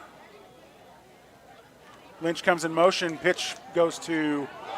Oh, ball is on the field, and Tonganoxie comes up with the ball. It's a fumble! Pitch goes to Bierbauer, and Bierbauer just gets drilled. And the ball squirts out, and Tonganoxie right on it. And who else caused that hit, John? Who else jarred that ball loose? Brandon Martin. Absolutely. That is absolutely the last thing the Cardinals wanted to do on that. Turn over the ball and great field position for the Chieftains. Now even get the chance to go up higher under scoreboard here before halftime. Yeah, Brandon Martin with a solid open field tackle there. Just puts his shoulder in the midsection, drives through, and knocks the ball loose. Bierbauer hadn't completely secured it. 2 receivers right side, and Chieftains play it safe, handing off to Bowden. He picks up 5 yards.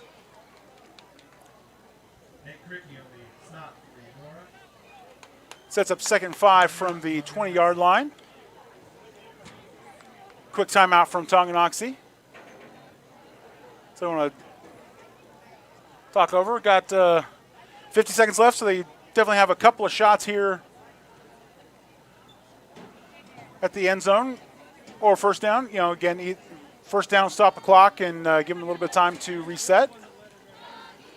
Yeah, and I would absolutely expect, you know, Preston Troyer, the offensive coordinator, to definitely kind of get into the aggressive part of his playbook, take the shots downfield. When you're in, you know, this part of the field, you got to try to come away with points, and they don't want to settle for a field goal here. They want to get 6. Get 6, and then probably put McWilliams back on for the extra point there. Because, you know, again, you've already tried your conversion and missed. You know, at this point, we're just going to be doing odd math all night, and you definitely want to take the sure single as opposed to the close up. Not that Tonganoxie was too far away from the conversion there, but.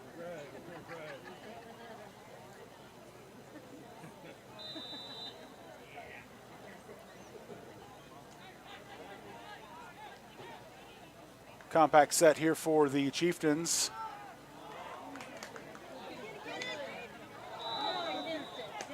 And pass was intended for James Eaton, but well defended there by Gage Hayden for Eudora. Yeah, great job by Hayden. The ball was in the air. He turned around, almost kind of boxed the receiver out, make sure he couldn't catch it. Kind of great contactless defense there. Yep. Hand off to Bowden, and he's going to come for a first down and then some. Takes it down to the 4-yard line.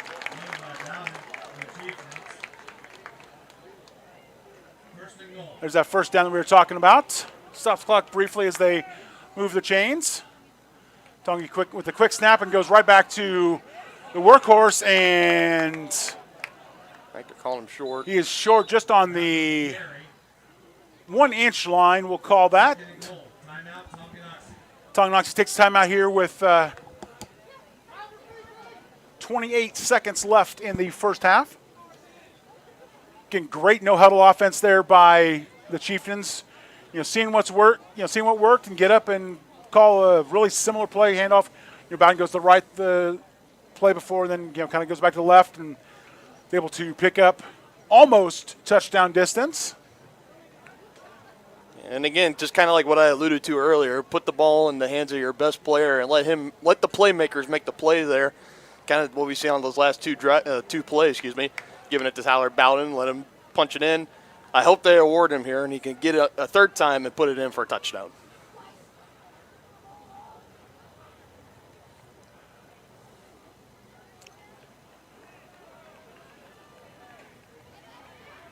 It's like another compact set for the Chieftains as Heston Robbins is split out on the right side of the formation. Dallas Bond on the left hash. Sam Kaleidesty in Poggi's hip pocket on the right.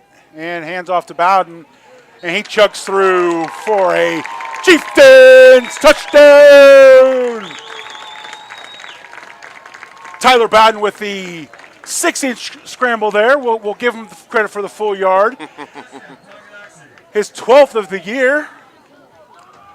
Puts Tonganoxie in front 26-8.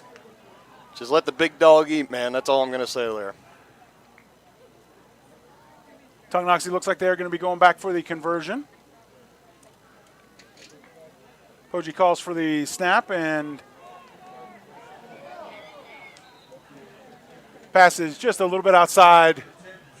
Pass intended for Robbins, but pass was outside and he was well defended. I don't know if he could have gotten through there without getting a whistle for himself. We're going to take a quick break here, and we'll be right back for the Tonganoxie kickoff. You're watching Tonganoxie Sports Live, presented by Kansas Insurance.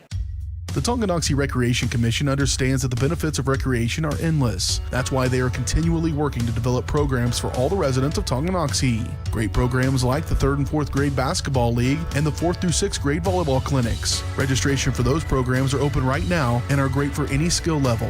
For more information or to get registered, go to tongirec.org or call the Tonganoxie Recreation Commission at 913-845-3502.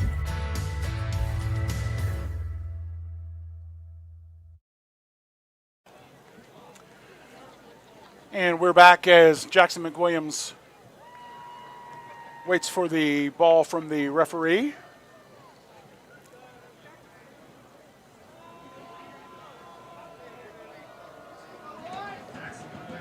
See what's in store here for the Chieftains.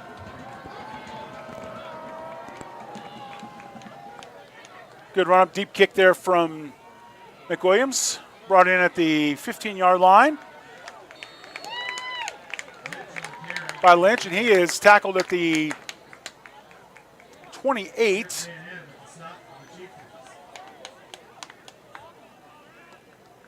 Tackle made by Chris Van An.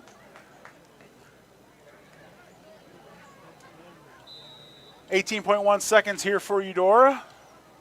And maybe a little bit of nerves after creating that turnover last time. Let's see if they'll just take a knee here, take it at halftime. Yeah, so they've got one receiver out, and it looks like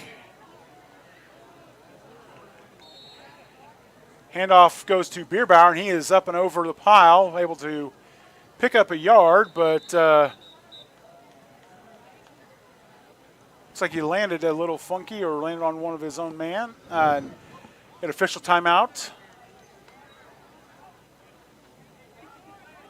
As Bierbauer is shaken up and have to step off to the sideline since play was stopped. And White Hat winds the clock, and we are going to go to halftime. That's the end of the first half here in Tonganoxie.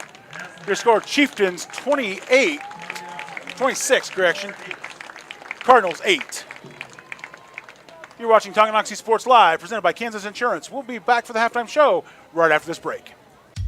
The Tonganoxie Recreation Commission understands that the benefits of recreation are endless. That's why they are continually working to develop programs for all the residents of Tonganoxie. Great programs like the 3rd and 4th grade basketball league and the 4th through 6th grade volleyball clinics. Registration for those programs are open right now and are great for any skill level. For more information or to get registered, go to tongirec.org or call the Tonganoxie Recreation Commission at 913-845-3502.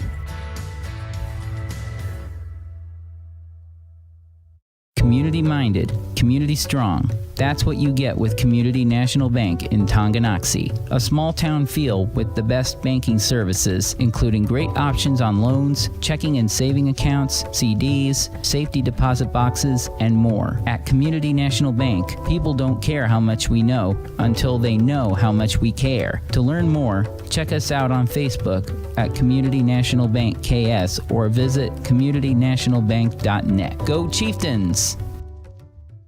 What would happen if I had to pick up the phone, call 911 for one of my family members or one of my neighbors? What would I do if no one was on the other end to respond? What if there was no? Being escorted by Amanda and Rob Hoffman, Clara has participated cross country for 4 years and lettered once. The staff member that she would like to thank has made an impact on her life is Mrs. Cox. Clara says, Mrs. Cox, thank you for just being you. Your infectious personality made my days better, and you always had food when I needed it most. Clara's future plans are a surprise. Clara Althoff. And we are back here in Tonganoxie. We're going to stick with the PA announcer. Angel has participated in cross country 4 years, lettered once. The staff member she would like to thank is Mr. Mann. Sydney says, Mr. Mann is the staff member that has impacted me the most. Mr. Mann, thank you for all the wonderful years of band.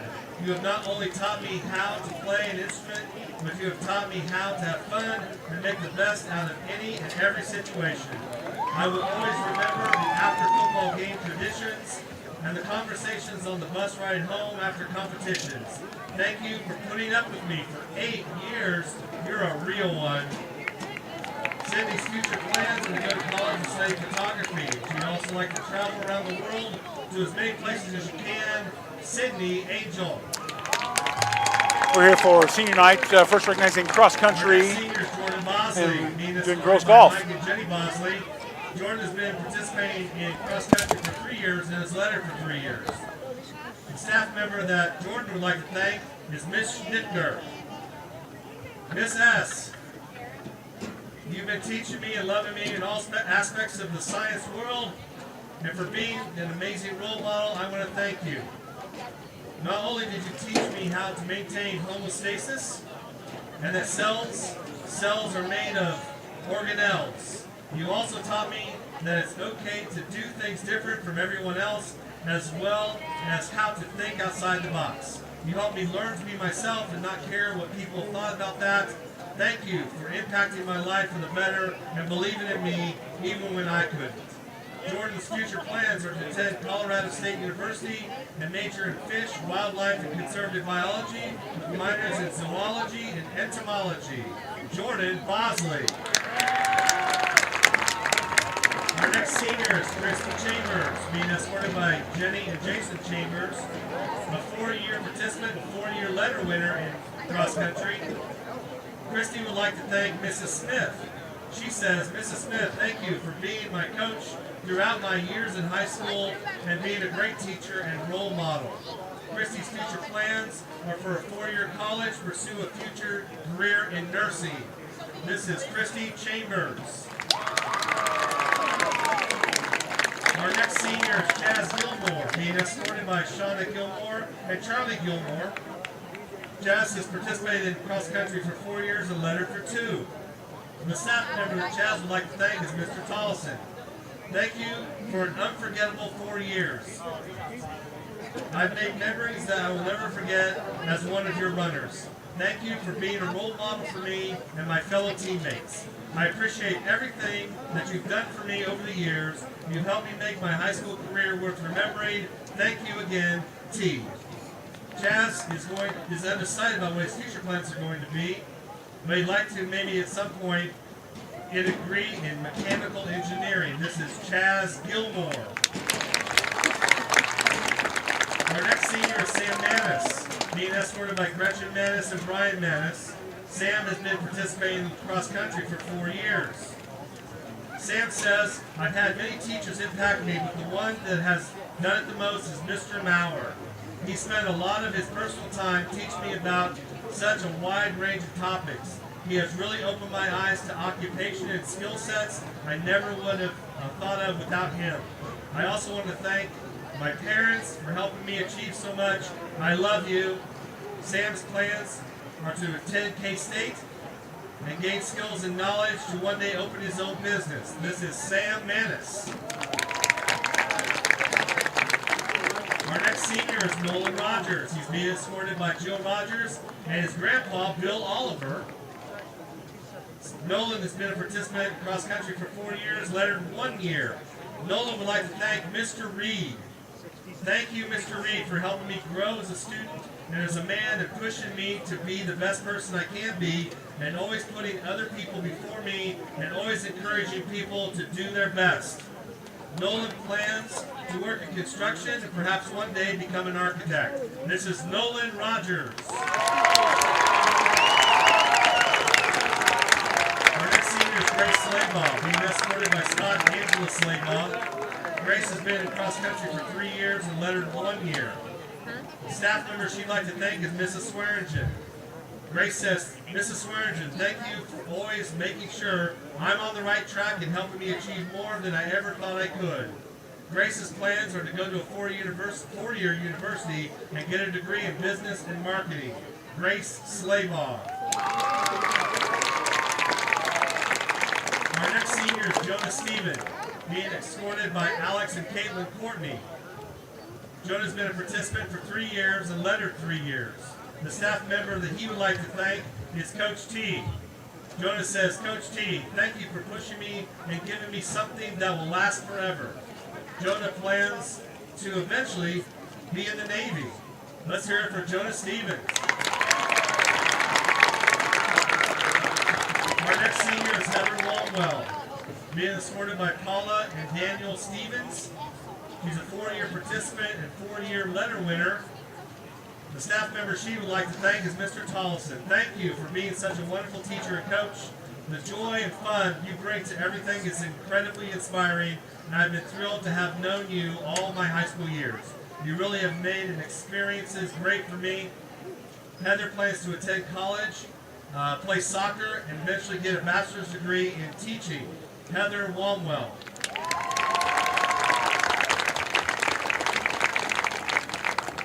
And our final cross-country senior is Catherine Walmwell, being escorted by her father, James Walmwell, and her grandpa, Paul Walmwell. Catherine is a 4-year participant in cross-country and a 4-year letter winner. The staff member that Catherine would like to thank is Mrs. Smith.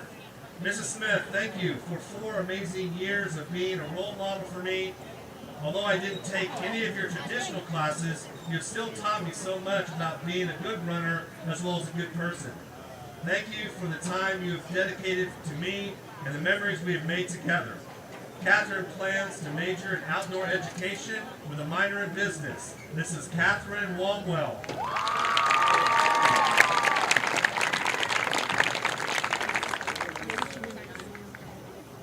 And now we transition to the seniors from girls golf. Our first senior is Morgan Brusman. Morgan is being escorted by Jeff Brusman and Amelia Brusman. Has participated in golf for 4 years and lettered for all 4 years. The staff member that Morgan would like to thank is Mrs. Rhodes.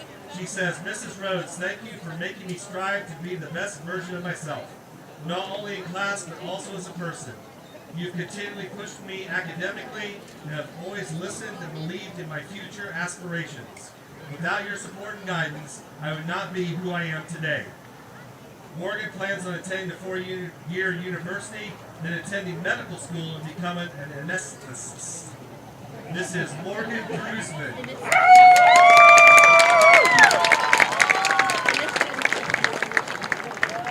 Megan Heskett, being escorted by Andrew and Deb Heskett.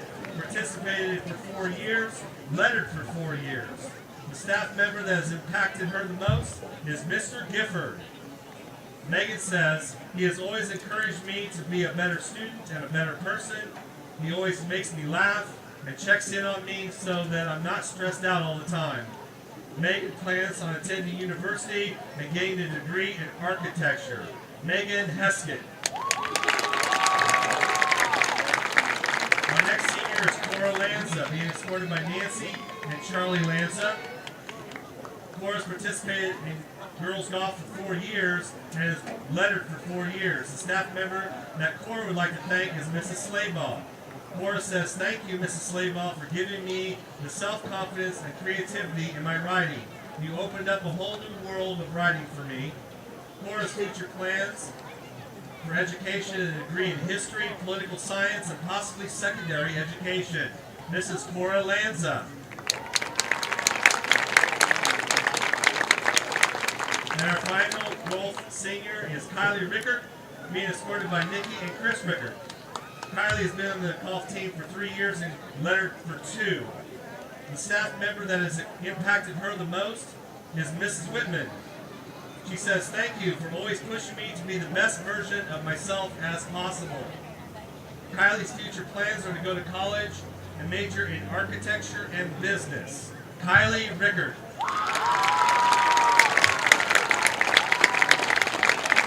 Ladies and gentlemen, please join in thanking the parents and the students who represent our schools. Congratulations, seniors from cross country and from girls golf.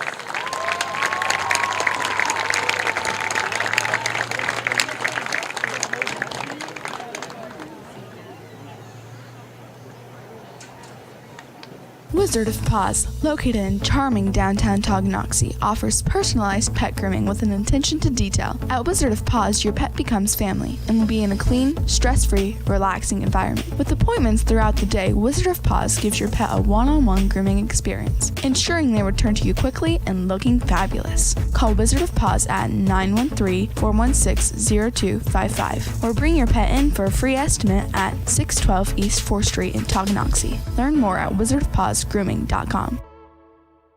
So, what is love? Love is being independent. Love is dancing. At Shriners Hospital for Children, love is a new smile. At Shriners Hospitals for Children, love is caring for a child regardless of the family's ability to pay. Learn how you can send your love to the rescue at lovetotherescue.org. Get back in the game with Physical Therapy Solutions in Tonganoxie. As a state-of-the-art outpatient physical therapy clinic, Physical Therapy Solutions will develop a plan of care to help you move, reduce pain, restore function, and prevent disability. Physical Therapy Solutions takes great pride in delivering current, quality-driven treatments. Your physical therapist will work with you to help you understand your body so you will achieve long-term health benefits. To learn more, call Physical Therapy Solutions at 913-417-7400 or visit ptsolutionsks.com. To be successful on the field or the court, you need a quality team. To be successful in the real estate game, you need the team at White Birch Properties Realty Executives in Tonganoxie. Amanda, Brianna, and Joanna make up this team of like-minded individuals with the goal of making the home buying and selling process enjoyable and stress-free. The team at White Birch Properties is in it to win it. Stop by and put together your game plan at 1203 State Avenue, Suite B in Tonganoxie, or call 913-417-1007.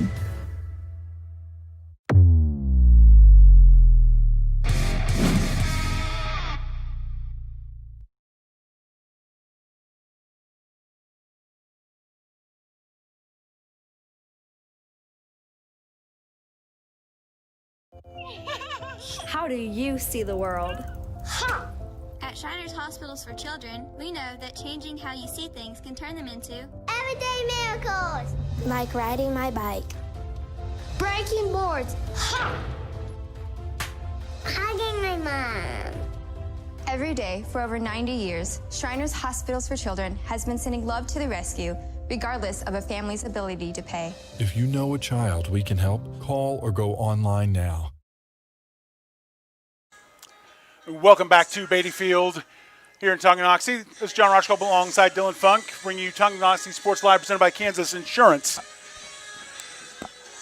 Just to make sure you guys know, we are checking in on the live chat. We appreciate all you guys sticking with us, and want to make sure we were not at all referring to Tonganoxie having no confidence in their kicking game. We've seen throughout the year that Coach Troyer has the utmost confidence in Jackson. Again, confident going forward back. We were talking about Eudora, and a lot of that comes from my personal experience. I played team down in Wichita, Kansas, Wichita High School East, one of the biggest schools in the state, and switched over for my junior and senior year after playing soccer for freshman and sophomore year, basically my entire life.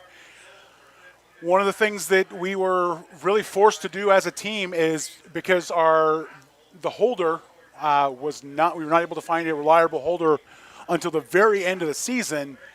We had to go for two no matter what. It wasn't a strategic choice that the coaches could make. It wasn't a tool in the arsenal. And the speculation from watching a team, Eudora, like that, again, that's the question we have to ask. Because again, looking at their scores in the past few weeks, not really sure that they've got that there. Because again, kicking off is an entirely different skill from field goals and extra points, and definitely don't want to take anything away from Jackson McWilliams. He has been, like I said, outstanding throughout the year. And anyway, so we as we're wrapped up on that, just want to make sure we are not sliding anybody in that respect at all. Again, we are back. Halftime has officially ended. We had to take a quick little break there so we could still keep bringing you this stream as the Tonganoxie Stars were out on the field, and YouTube likes to ding copyrighted music. We want to make sure that we can still keep bringing you this live, so we threw in a little PSA, but we are back. Chieftains on the field warming up, and we're going to be back to start the second half right after this short break.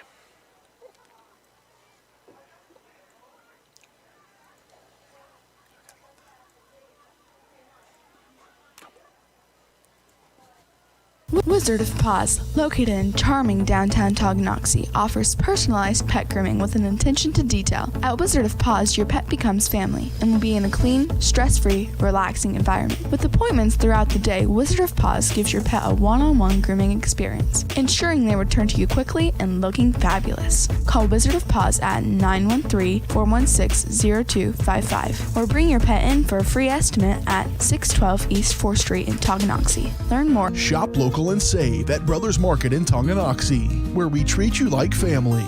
Brothers Market has great everyday deals throughout the store. Enjoy fresh cut steaks from the meat department, the freshest fruits and vegetables from the produce aisle, and savor the flavors from the bakery. Check out their weekly ad to get the best deals on what you need. From apples to aspirin, Cool Whip to cool crisp lettuce. Brothers Market, open daily. Learn more at shopbrothersmarket.com. Everybody can make something, because I think everyone has a spark of creativity, and the reason that I have to keep making is because I don't think my life would be as fulfilling without it. If you make things yourself, that means you're not cowering in fear. You're out there taking chances. That, I think, is my way of saying I love you to the world. All right, now I want to hear why you make. Share your own Why I Make story today. Visit whyimake.org. The Tonganoxie Recreation Commission understands that the benefits of recreation are endless. That's why they are continually working to develop programs for all the residents of Tonganoxie. Great programs like the 3rd and 4th grade basketball league and the 4th through 6th grade volleyball clinics. Registration for those programs are open right now and are great for any skill level. For more information or to get registered, go to tongirec.org or call the Tonganoxie Recreation Commission at 913-845-3502.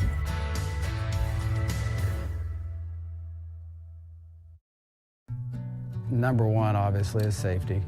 We definitely call 811 to find out if there are any buried lines, fiber optic, whether it be telephone or pipeline or anything.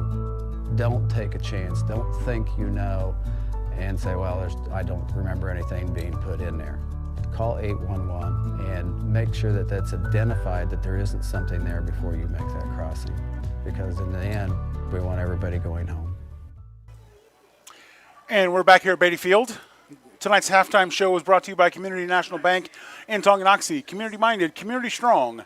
Community National Bank is a small-town bank with big-time capabilities. For a full range of banking services, visit Community National at 231 North Main Street or online at communitynationalbank.net. Kickoff goes out of bounds there for Eudora as Mitch Geiger watches it take a bounce and roll out of bounds. He'll take the flag and. Yeah, great football IQ there by Mitch Geiger, knowing that, hey, I could pick up the ball, try to run with it, or it's obviously going out of bounds. I can let it go, and we'll tack on the penalty yardage after that. Just great awareness out there. Absolutely. Something we didn't see. We saw in a couple of mix-up last week, but again, I think that definitely was something that Coach Troyer would have discussed with his squad. Tonganoxie starts the second half with a 1st and 10 on their 35-yard line. Two receivers split left, handoff to Bowden. He scoots through the middle and then some. Tyler Bowden races across the 50-yard line. He's wrapped up in Tonganoxie territory at the 45-yard line. How's the saying go, John? If it ain't broke, don't fix it. Absolutely. Right? Bowden's just been, kind of like just running wild pretty much all over this Eudora defense tonight. I don't see it stopping anytime soon.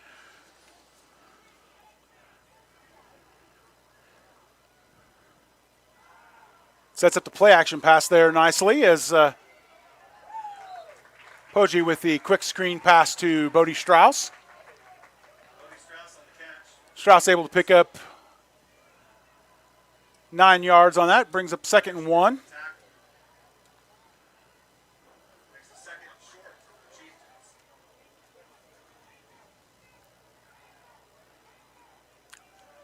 Three receivers right side for Blake Poggi, and Bowden steps back. Was originally in the hip pocket, and handoff goes to Bowden, and he's got the first down and then some.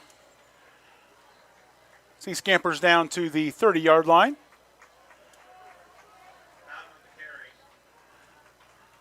Tonight was I hope you folks enjoyed us bringing you the senior night recognition at for our halftime show. Again, prior to tonight's game, we recognized the senior student athletes for the football team. Three receivers, right for Poggi. Calls for a snap, steps up, throws it deep to Dallas Bond, and pass a little bit overthrown there. Again, obviously this is something we do kind of later in the season generally, where like the last home game, second to last home game. But in the time of COVID, definitely want to make sure we get the recognitions done before anything crazy happens. Absolutely, because I mean we're not guaranteed, as far as this COVID stuff, we're not guaranteed a next home game or a next week, whatever. It just takes one outbreak to ruin it for everybody in the league. So it was just great to see it actually happen, though. Snap hands off to Bowden. He picks up a couple yards up the middle. Wrapped up by Nate Creaky.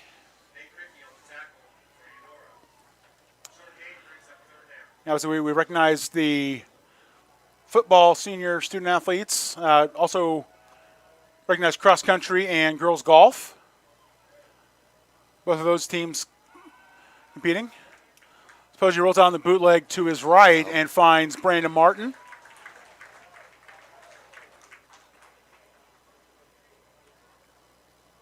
I'll tell you, one of the things about a naked bootleg, John, one of the key places where you got to sell it is on that offensive line. Every offensive line, they really got to take off, act like that play is really moving left, give Poggi plenty of time, peel it back, and find the open receiver downfield. Great sell there by the offensive line. Brings up 4th and inches for the Chieftains. Two backs for the Chieftains, and Tyler Bowden is going to take those inches and turn it into 6 points for your Chieftains. Give us an inch, we'll take 10 yards. Yeah. As with the tortured cliches goes, again, see the compact set. Coach Troyer wanting to try and get just enough for the first down, and hands off for the easy conversion.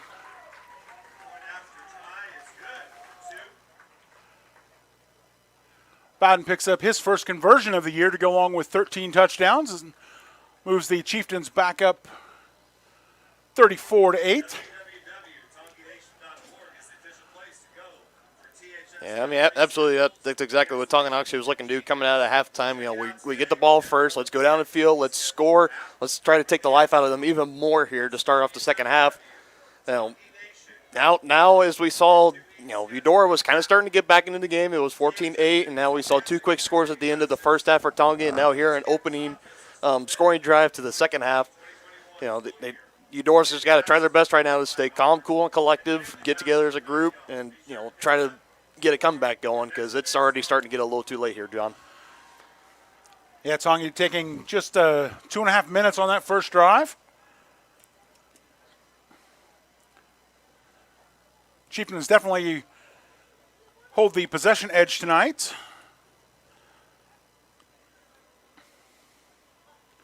As McWilliams tees it up and steps back. Octavius Lyles and Cale Lynch back for the Cardinals.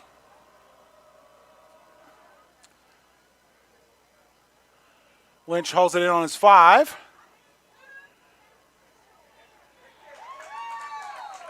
Great kickoff coverage there from the Chieftains, wrapping him up after a 17-yard return. Tamar Brown, one of the Chieftains on the stop there, getting credit for the tackle. 1st and 10 for Tonganoxie from their 22-yard line. Correction, 1st and 10 Eudora. Hearing the PA announcer in the background calling Tonganoxie, and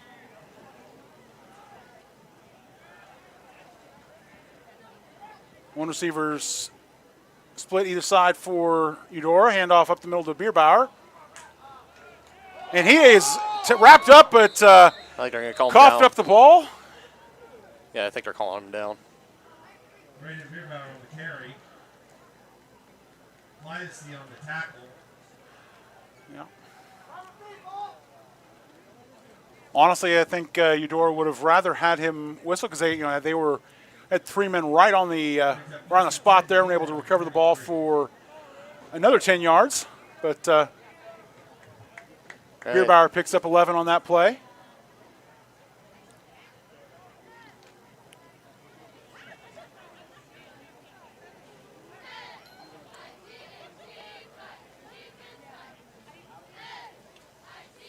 Hand off again to Bierbauer. This time he is wrapped up in the middle of the line there by Andrew Colvert and picks up a yard for Eudora. It's interesting to watch the different play calling strategies. The past 2 weeks we've seen signals coming in from the sidelines, and Tonganoxie does as well. Eudora rotates the call in coming in with one of the players.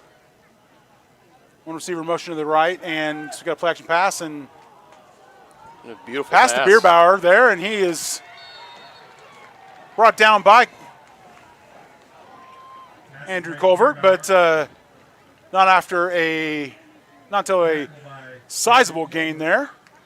Yeah, just great play call there by Eudora. Faking the handoff to Bierbauer, and he uses that speed coming out of the backfield, getting past Colvert. Kind of again on a little bit of a little wheel route, kind of reason really putting a nice touch and throw on it. I think if it was actually a little bit out in front, he could have had a bigger gain, John. Yeah. Receiver split either side for Eudora. Steps back with a quick screen pass and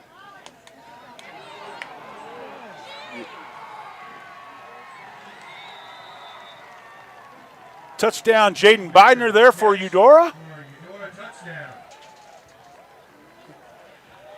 Yeah, I mean, I'm giving credit there to receiver. Great, he uses great speed and kind of a little bit of that stiff arm to get around the edge and score. But that's all at the same time. That was kind of just sloppy defense. I was going to say, not to take anything away from Jaden Bender there. He was able to, able to do a quick little stutter step and kind of freeze his man, and then, the open field tackle just came up holding nothing but air, and Bender had an easy 15-yard jog to the end zone, and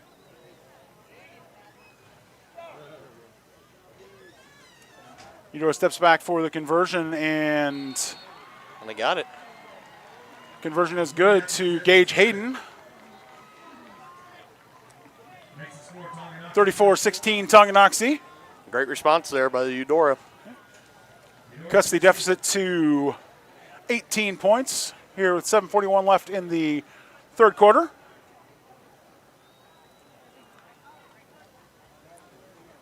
So now we've seen the offense now a couple times already when they've kind of gone down the field, put a great drive together, go down, score a touchdown, kind of get their team closer to coming back in it. Now the defense really has to step up and try to get a stop here.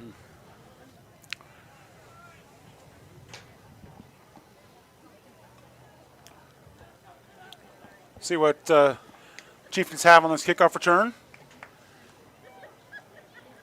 Earlier in the year, again, we're celebrating senior night here for football, cross country, and girls golf.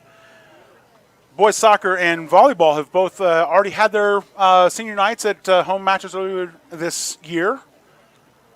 We're just fresh off of a volleyball match on Thursday or Tuesday night. Correction, we have want to recognize the 5 seniors for the volleyball team: Tessa Kalovich, Emily Crowley, Kieran Dale, Frankie Downing, and Lexi Jolo. And 5 solid performers for the Lady Chieftains on the court. And all 5 of them had a great game this past Tuesday against a great Bonner Spring Braves volleyball team. Absolutely. Again, falling 3-1 in the match, but again, that they stormed back, staved off set point 6 straight points in the first set and won the second set, but again, just ran into a really stout Bonner Springs squad. And also for boys soccer, Afton Boone, Aiden Boone, Dakota Coates, Logan Cox, David Cruz, Jacob Howell, Keaton Clam, Jimmy Larkin, Joseph Lundy, Abel Mendoza, Jacob Rodakowski, Samuel Spiker, Noah Kelly, and William Weatherford all wrapped up their high school career, are all wrapping up their high school careers this year. And also give a shout out to Ashton Barnes, senior manager for the boys soccer team. Great job, guys. As the kick is shallow, but fielded at the 20-yard line by Heston Robbins, and he picks up 15 yards on the return, but there's a flag on the play. There's about 9 out of 10 times you can call this on the receiving team.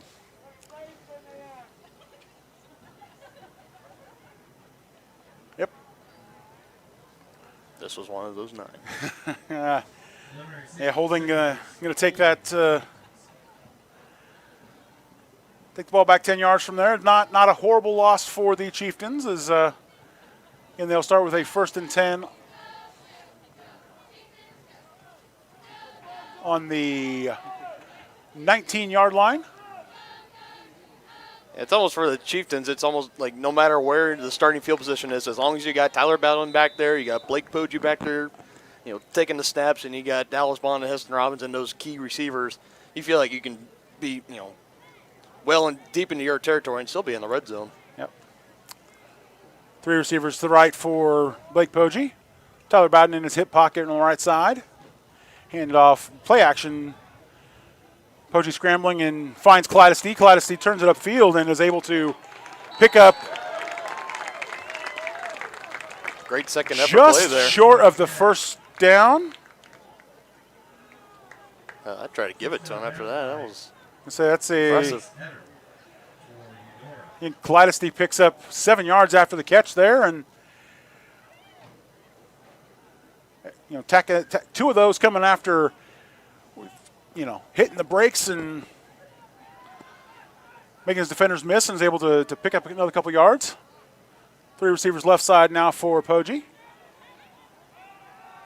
Step back, and he sends it long for Dallas Bond, and Bond unable to make the diving grab there as he. I think that was Robbins. Yeah, because Dallas. Yeah. You're correct, Heston Robbins. 84 and 24. Looking into the windows with the glare of the lights, they all look the same, right? So those square numbers, they look alike, but Heston Robbins not able to come up with that diving grab. He left Hayden in the dust there, but Poggi's throw not.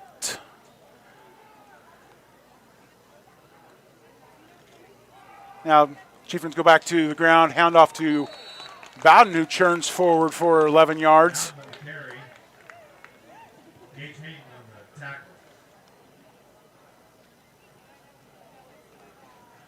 Again, having a running back like Tyler Bowden gives the Chieftains a lot of freedom. On those, second down and short, they can air it out, go deep. Hand off again goes to Bowden, and he picks up 3 yards. I mean, how great of an athlete Tyler Bowden is, it also just helps that defense, be accountable, to also account for Tyler Bowden and these receivers as too. I mean, they can't just focus in on one, say we're going to beat you with the arm, say, okay, we'll give it to Bowden, and he's going to tear you up, and that's just it. Just a great 1-2 punch. Absolutely. Loaded backfield for the Chieftains. And Tyler Bowden burning for another Chieftains first down. Burning.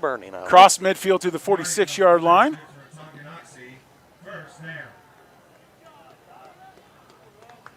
Comes over, gets a quick breather on the sideline as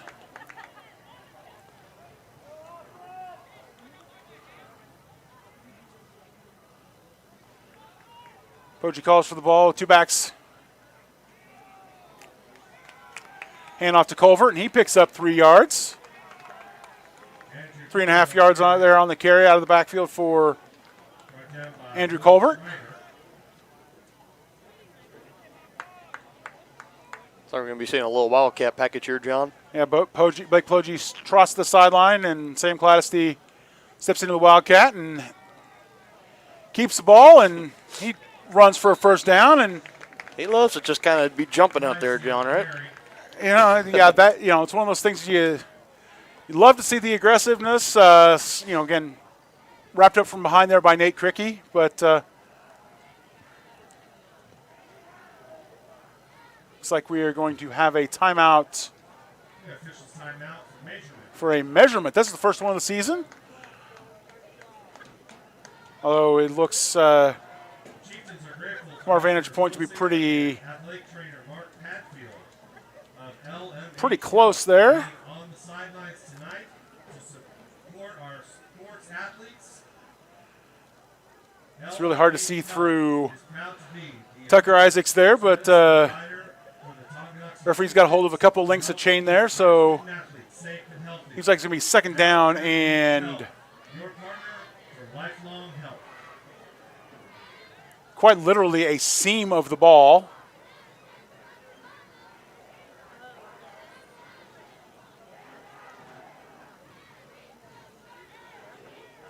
Was it going to be third and short? Correction, third and the seam of the ball. So the referee, when the referee comes over, and you see that leading the gain line pylon at 90 degrees. Wildcat again there for Chieftains, picks up that first down easy.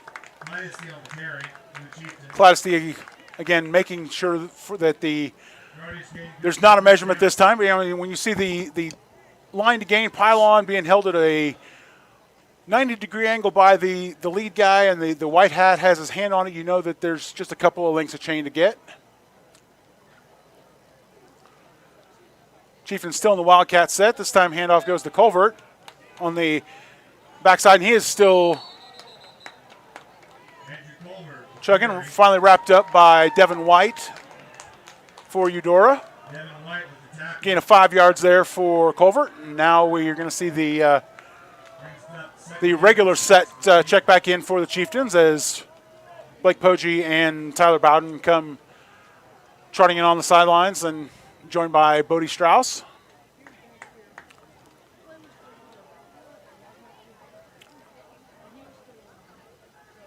Dallas Bond, lone receiver on the left side for Poggi. High snap brought down, but handoff to Bowden, and he's going to sneak through this middle of the field there, pick up another first down for the Chieftains. Just another side of how great this offensive line has been playing tonight, as far as the run game at least, John. High snap, Poggi has to still jump up and get it, but even still, when he gives it to Bowden, nobody's in the backfield to harass him. He still has. And the holes are still there. Yeah. Wide open for him. Three receivers, top of the set for Poggi. Calls for the snap. Gosh, now calls for snap. And again, high snap again, but Bowden able to, again, get the handoff and burn for another first down. I swear, this dude is like the Flash, John. Like, I saw him kind of going to the right, going into the cluster of bodies, and next thing you know, he's inside the 10-yard line. Popping out here on the left, and it's he is Houdini, right? The human cheat code, we're going to call him. Because the human joystick was already taken. And handoff again to Bowden, and he is going to churn through for touchdown.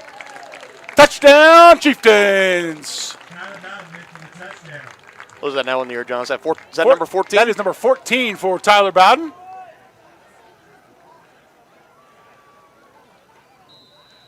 And it looks like the Chieftains are going to stick around and go for two on this one, see if we can get back to the counting by sevens. And again, it's to make up the points.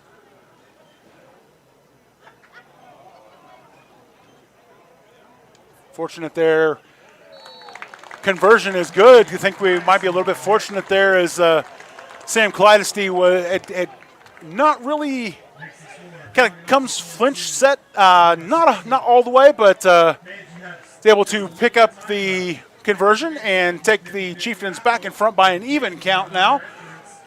Tonganoxie leading 42-16 with 3 minutes, 54 seconds here in the third quarter. We're going to take a quick break, and we'll be right back.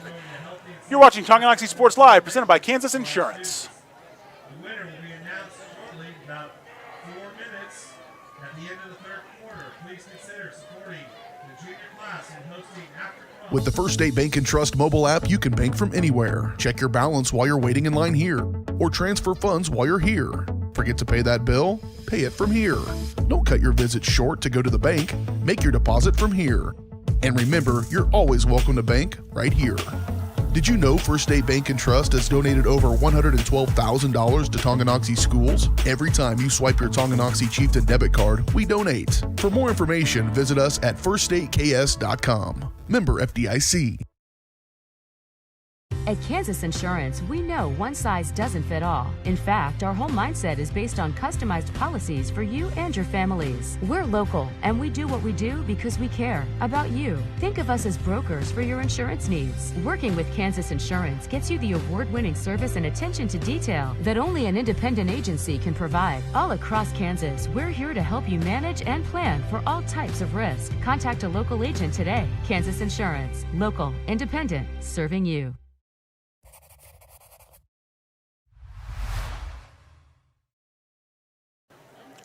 And welcome back to Beatty Field here at Tonganoxie High School. John Rochkold with Dylan Funk. Thank you for joining us on Tonganoxie Sports Live. Chieftains lead 42-16 over Eudora. 3 minutes, 54 seconds left here in the third quarter as we wait for Midco to bring us all the way back.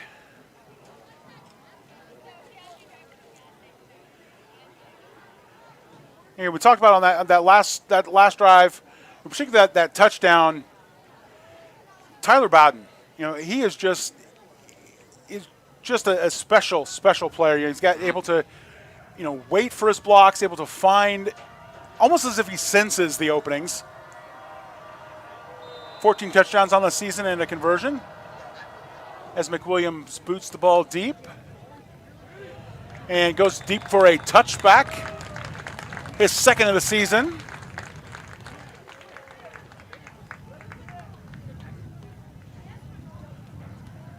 Cale Lynch thought for a second about trying to grab that, but he was a little bit too shallow there, and Cardinals will start with the ball on their 20-yard line.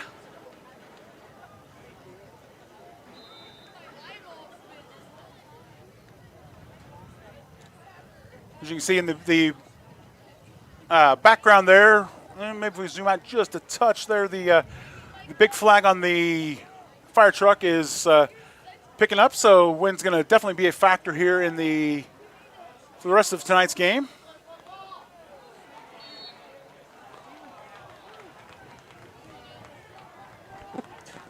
Pass intended for.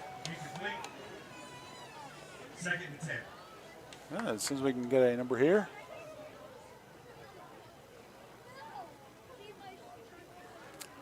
Pass, Reason's pass just again well placed, but just a little bit outside, and Eudora's receiver was not able to come up with that. We are still going to get you his number. Silas Etter not able to make the grab on that. Etter at the top of the formation. No. Handoff to Bierbauer, and he is going to take that one long. See if we can get. Great stiff arm, but excellent work there. Excellent pursuit from Andrew Colvert, able to chase him down. And again, Bierbauer with a great stiff arm there on Heston Robbins, but Andrew Colvert able to keep it up and drag Bierbauer down after a. My goodness, I cannot do math tonight. 60-yard scamper. And we've been talking all night long, John, about Tyler Bowden. We got Brand Bierbauer over here saying, "Hey, don't forget about me, guys. I can make an explosive play just like that too, as we saw there on that 60-yard scamper." And that one not quite so explosive as the ball is coughed up on the handoff and. I think the only thing that exploded, diving Brandon Martin grabs the ball and rips it out of Zeke Reason's hands there, because Reason had his hands on it, trying to pin it down, but Martin able to. Now I tell you, correction, they are going to go ahead and blow it dead. Really? No, never mind. They are going to. Yeah, I'd say the chain gang was kind of throwing me for a loop there as they were slow to move there, but Brandon Martin diving over the top, putting hands on the ball, and People snag it for the Chieftains. 3 receivers right side for Poggi. Calls for the snap. Hand off to Bowden. Bowden following his receivers blocks, cuts back up the middle. Bowden churns for 22 yards there. We think this is going to be coming back. We got a flag in the backfield. Yep. Holding on the Chieftains.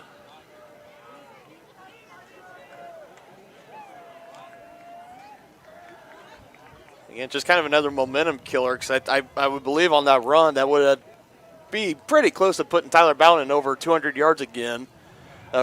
For this season, every game that he's played so far, he's had at least over 200 yards rushing, which is just absolutely impressive when you think it's about insane. it, John. But instead of 8 yards from the 50, they're starting with a 1st and 19 from their own 12.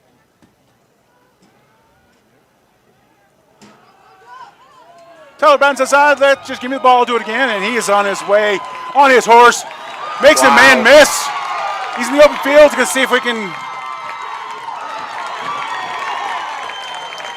Tyler Bowden. I'll tell you what, John, that dude is a bad man, in the words of Stephen A. Smith from ESPN. My goodness, John. He has that impressive run, gets called back by a penalty. He says, you know what, I'll do you a couple better. Let me just get on my back, boys. We're going to the promised land. It's crazy. He, on his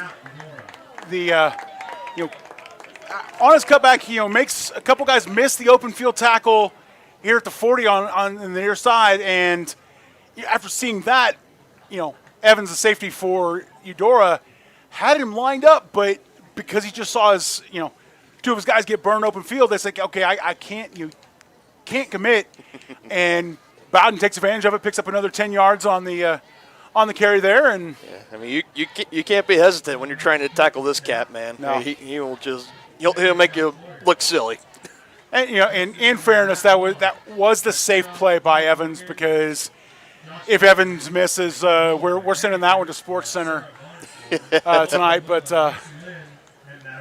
Tyler Bowden with a huge run there for the Chieftains.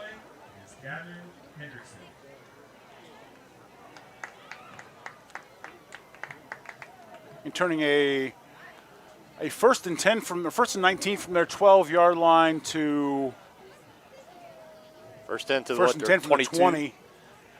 Yeah, it looks like the Yeah. ball spotted at the 22, 20-yard 21. line. It's Close to the red zone. That's all that matters. Yep.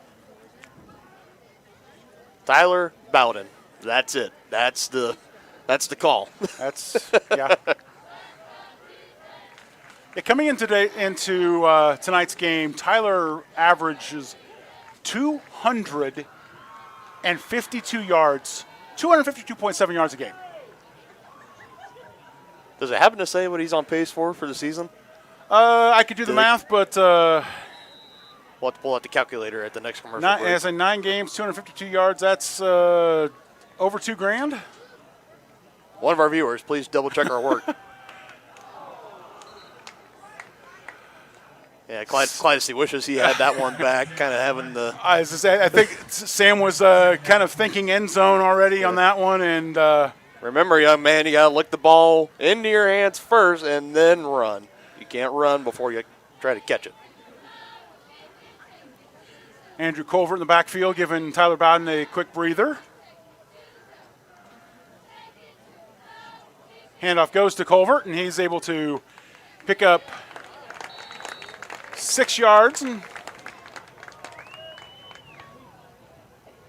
it looks like Matthew Evans there for Eudora was holding up the ball like, hey, I got it, but I don't think he's tricking anybody on that one. Daryl Higgins on the tackle for Eudora. 5-yard gain on play, good for 3rd and 5 for the Chieftains. Again, Culver able to give Bowden a brief spell there. Two receivers split out wide on the left for the Chieftains, and hands off to Bowden, and he is able to plunge forward, see where the spot comes, and looks like it's going to come up just short of the first down. carry. Daryl Higgins with the stop. Needed 4 yards. Looks like he got about 3.5. He's a 4th and 1 from the 11. Who do you think they're going to give it to, John? Gee. I think it might come to Dallas. I think it's a QB sneak. No, it's Bowden. And again, Bowden able to pick up the first down yardage. Bowden on the carry. Takes it down to the 6-yard line. Daryl Higgins there to wrap him up, but not before the Chieftains pick up another first down.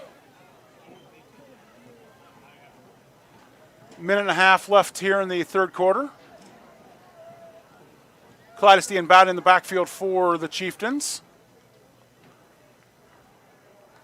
Robbins and slot on the right, and Dallas Bond, we've got whistles and flags. A little too eager out of the blocks there. False on the Chieftains.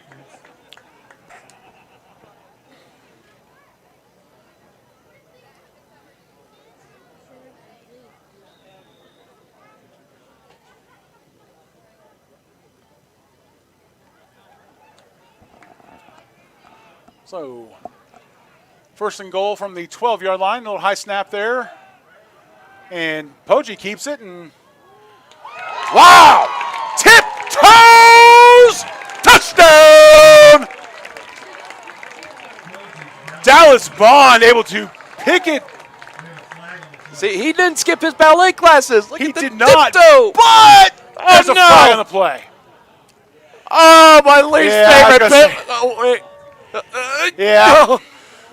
Ineligible man. I'll tell you what, John, as an offensive lineman, I hate that call. I absolutely hate that call. It's one of those things. It has to be the right call, though. Again, of course, guys getting a little bit excited, and I think Poggi's on that naked bootlegs. He's running. He's seeing he's got a shot and is open, and then sees Dallas Bond right there. And it's just so hard because when you're running those option plays, and you don't know if they're giving the ball to run or if your quarterback's going to take it. Well, when your quarterback keeps it, and then he starts scrambling with it, and you're like, I don't know what I got to do. And you end up no man's land, and it just sucks. That's all right. Hand the ball off to Bowden, and he go up the middle. Yeah. He's gonna make all the and just 4 plays later, we are back to 2nd and goal from the 6. Matthew Evans on the stop. It's like no matter what kind of where we started. Yeah, it's like no matter what kind of problem or setback the Chieftains face, he just can give it to Tyler Bowden. He's the solution. John, I think he could be the solution to world hunger at this point. He just is. Hey. He's the answer. Let's not put too much on his shoulders. And naked little bootleg is. Oh, they're calling that one. Pushed out of bounds there by the Cardinals. Catch made out of bounds. Is incomplete. Yeah, I mean, that naked bootleg with Poggi rolling out to the right has been working for the Chieftains all night, especially when they're, within the 5-yard line. Almost worked to perfection again. It looks like Dallas ran off the field. Looks like he's holding his elbow. Yeah, Dallas Bond. I think he just got a little got a little bit of turf burn there from the track. So he's coming off the field, get taped up by the athletic trainer, so there's no blood. High snap handoff to Bowden, and he's gonna dive in for 6. Is that lucky number 15 now, John? 15th touchdown on the year for Tyler Bowden, and he's what a showing. He's just been putting on. Darts right, cuts back left, a little stutter step right, and just follows his offensive line right into the promised land there. And Jackson Williams back on for the extra point.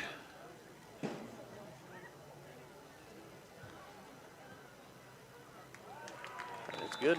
The route is on, John. And McWilliams has not been involved in the last 3 touchdowns for the Chieftains, but he has definitely not lost anything as he just pokes that one right through the uprights. Call him as you like.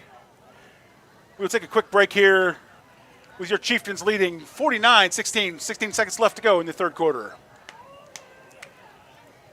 Are you thinking about buying medicine online? A search for online pharmacies yields more than 20 million results. But which ones can you trust? Medicines bought from unlicensed online pharmacies can be dangerous. You may get a fake drug, your condition may get worse, or you may experience a bad reaction. Don't put your health at risk. To learn how to find an online pharmacy that's safe and legal, visit fda.gov/BeSafeRx. A message from the U.S. Food and Drug Administration.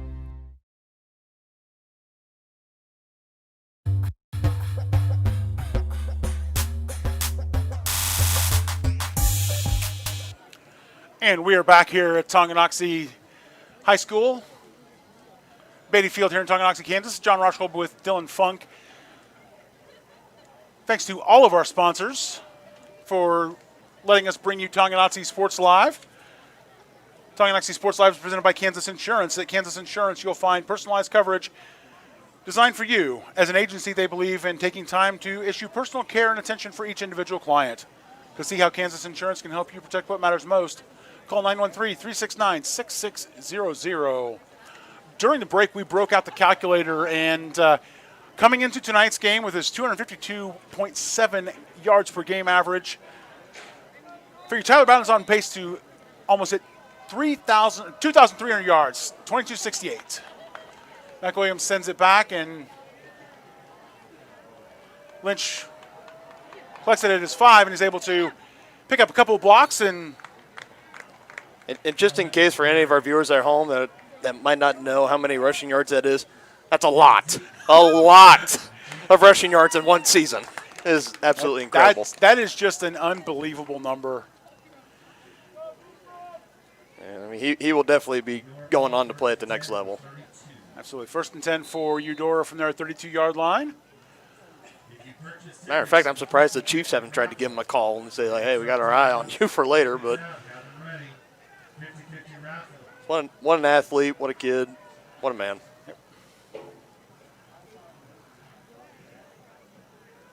Handoff to looks like Lyles on the carry there. Last play, that was Cale Lynch on the pitch there from Reason. 4's up, John. Takes us to the 4th quarter. Tonganoxie leading 49-16. We'll be back right after this break.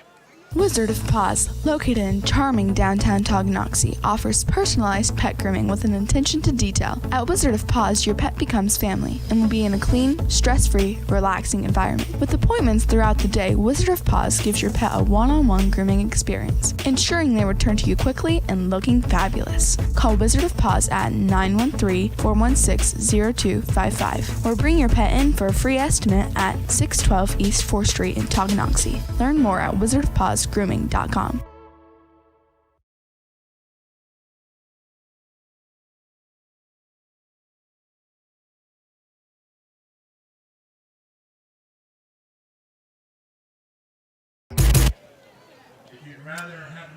And we are back here at Tonganoxie, Kansas Beatty Field. Here's your number: 5075603. Oh my God, John, did you win? That's 50. No, but I definitely am going to play next week. You know, it's 60. They gave out great prizes here at Tonganoxie. Don't I underestimate. say, if 50, I always love the 50-50 raffle because there's no prize better than good hard cash. Mm-hmm. Second one for the Cardinals, and Octavius Lyles able to pick up the first down and then some. He's on the end of a great pass from Zeke Reason. A great job there. Just saying Octavius, in motion. Again, just kind of that wheel route. It seemed to have been working for the Cardinals tonight, that wheel route coming out of the backfield. Octavius using his speed there. Again, a great throw there by Reason, putting it right there in front of him to go and get it. Cardinals now marching. Yeah, perfect lead there for, from Reason for Lyle there. Again, it was just put it right where he needed, right in stride, and he was able to keep on. Was eventually shoved out by the Chieftains. Silas Edders out to the right side, handoff to Bierbauer up the middle. He picks up 7 yards on the carry.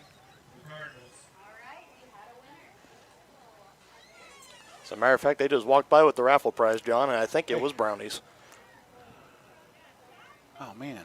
Yeah, oh, man. No, I mean, nothing against brownies, but You're not a brownie man? no, I don't. I did not say anything of the sort. I love brownies, but like I said,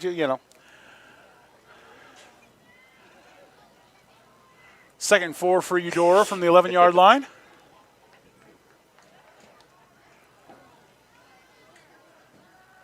Play action. Pass broken up there by Tamar Brown.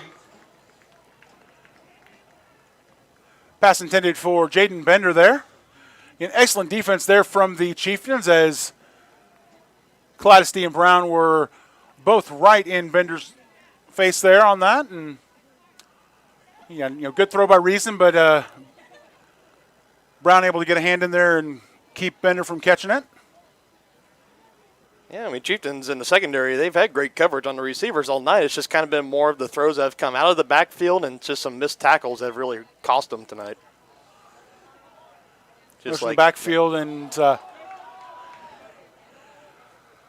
Eudora quite fortunate there as Cale Lynch coughs up the pitch, but Octavius Lyles right there on the spot to pick up the ball and carry it for a first down.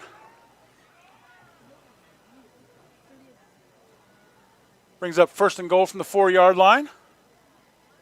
First and goal on the 4. Yeah, talk about right place at right time, John. That was a really fortunate break caught there by the Cardinals. Not that it would have been a great field position for the Chieftains, but definitely not what Eudora wanted to happen. And they take a timeout to chat about what they're going to do.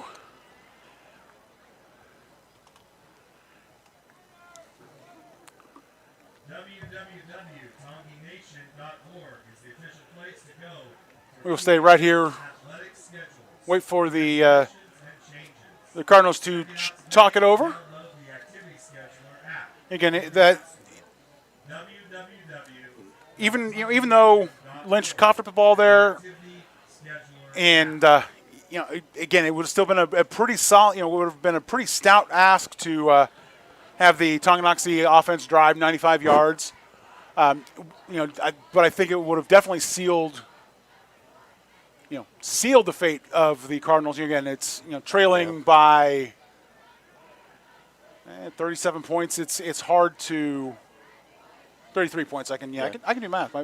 It's already a steep uphill fight for the Cardinals right now if they're wanting to come back in this game. And if you're coughing up turnovers, I mean, you're just going to fall off that cliff. It's not impossible, just improbable. But we have seen crazy things happen before. That would be one of those that would turn it from the improbable to start driving nails in the coffin and digging the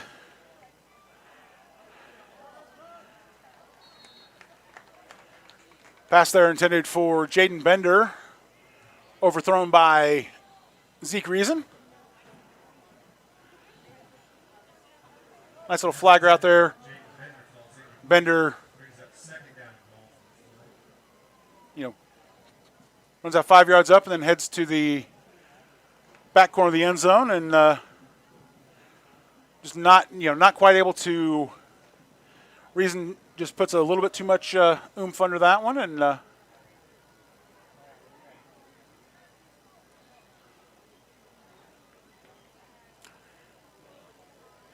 little flea flicker there, handoff. Handoff goes, pitch comes back to Lyles, and he is dragged out of bounds at the 1-yard line. I think Tonganoxie sideline was possibly looking at a touchback maybe. I couldn't see from this angle if he fumbled it out of the end zone or not. Just looked like a great effort play, trying to reach for the pylon.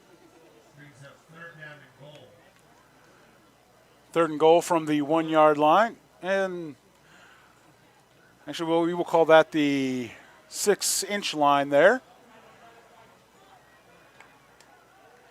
Compact backfield for the Cardinals. Did they still stop him? Wow. That's a huge, huge stop by Tonganoxie. Handoff to Bierbauer, and the Chieftains able to stop him. I mean, as you zoom in, if you can, a little bit on that, but I mean, from my angle, it looks like, literally the nose of the ball. It looks like it's just right there. It's right there on the line. No. Compact formation again for the Cardinals. I'm surprised Reason just doesn't take it, just try to reach over, break the plane. That time he got in, his hands off to Bierbauer, and Bierbauer pinballs, rolls off the crowd, and rolls downhill into the end zone.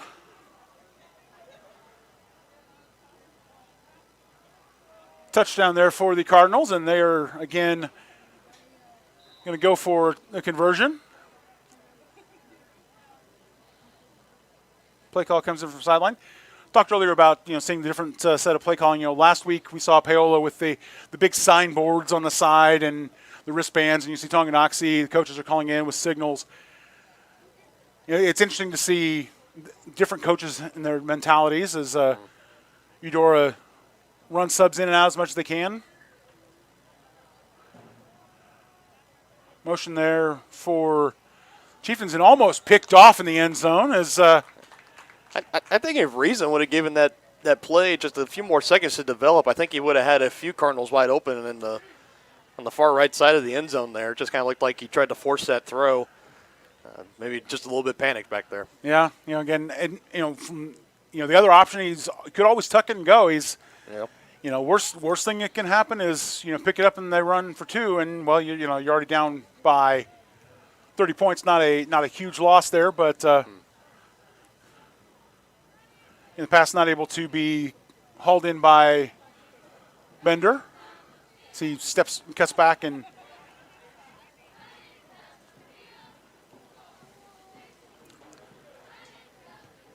so quick look ahead at action next week.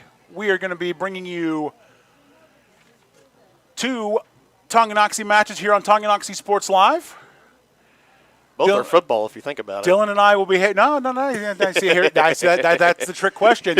So Dylan and I will be headed down to Lewisburg on Thursday night to watch the Lady Chieftains take on Lewisburg in a volleyball match, and then Friday night we are again on the road for a football contest.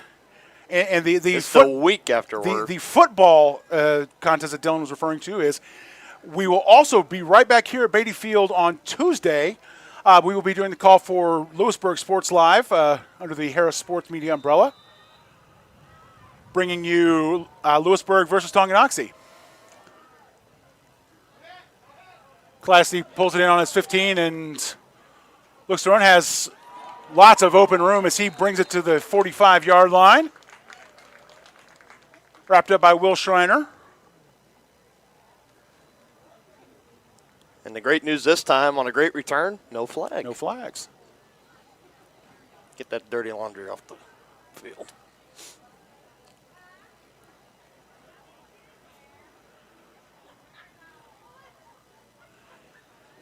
Looks like the kicker for Eudora is Matthew Majette, freshman.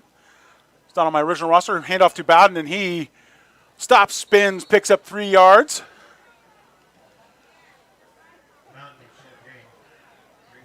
Again, that's sensing where the hole is going to be. He comes in, runs, sees a wall of white jerseys in front of him, and stops, does a quick little spin move, and is able to turn no gain into 3 yards for the Chieftains. Just like an awesome sixth sense he has out there. Yeah. Definitely got to cherish it if you're an offensive coordinator. Cladesty to the top and hand off to Colvert, and he is going to churn for 3 yards there for the Chieftains.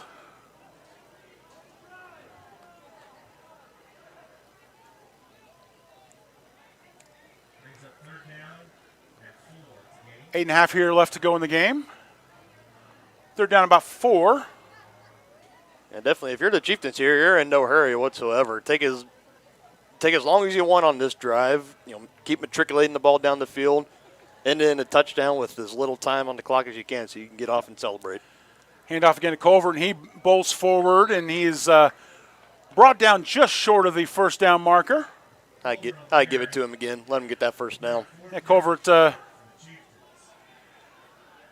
Coach Troyer sends Tyler Bowden back on. Give You can never be too safe, right? Yeah. Well, no, I think that's more of a coaching decision because, as you can see on the near sideline, Coach Schroyer talking to Colbert, kind of explain, hey,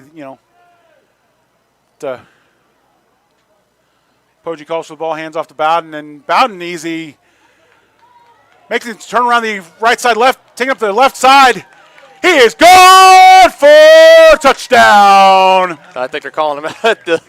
Unfortunately, I think they're calling him out at the 8-yard line. But again, hey Tyler, we just need 1 yard. He said, Coach, I'm gonna, you know me, I don't just get 1 yard. I'm gonna take it. I'm gonna take us inside the 10-yard line. Is that cool? All right, here we go.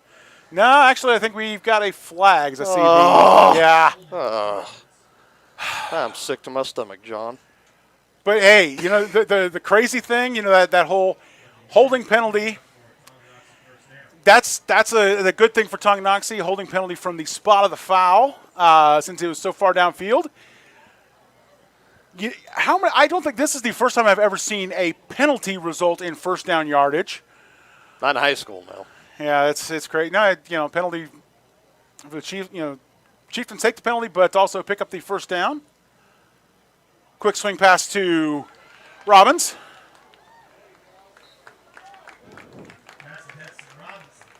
Robin picks up first down yardage on that one.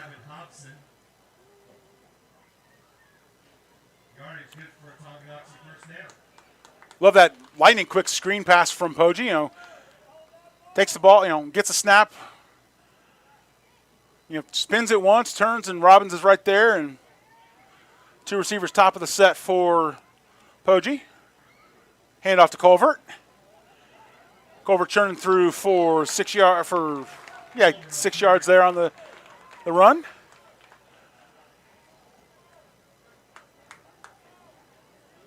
I think we can also see a little bit with this running back group here, Colbert and Bowden and Tonganoxie. They really kind of rub off on each other. They're both just strong runners. They're not afraid, to lower the shoulders and try to bowl forward for the extra couple of yards on each run. I have a feeling that Tyler Bowden may not see as much action the rest of the night as Jackson Stevens is in. He is wrapped up in the backfield. Well, we all have seen Friday Night Lights, and we've all seen what happened to Booby Miles. So that's all I'm going to say. Yeah. Another interesting point. I think if the Chieftains score a touchdown here, do you think it's time to maybe take the starters out on offense maybe? Take some of the key starters out? Say, all right, you guys done enough? Yeah, I think that's a safe bet because, up 27 points.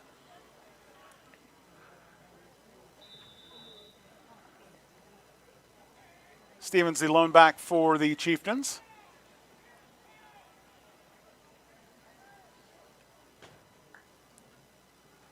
And handoff goes to Stevens.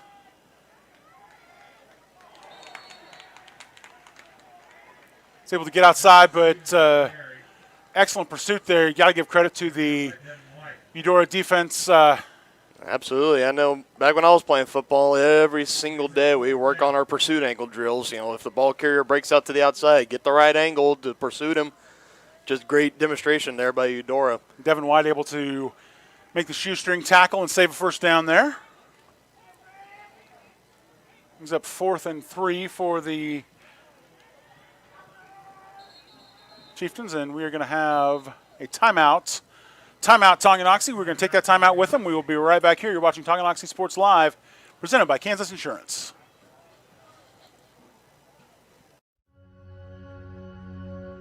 All across the country, people are coming together to speed up what we can learn about health. The All of Us Research Program is calling on 1 million people to join us as we try to change the future of health. For your family, for future generations, for all of us. Visit joinallofus.org and find out how you can become 1 in a million.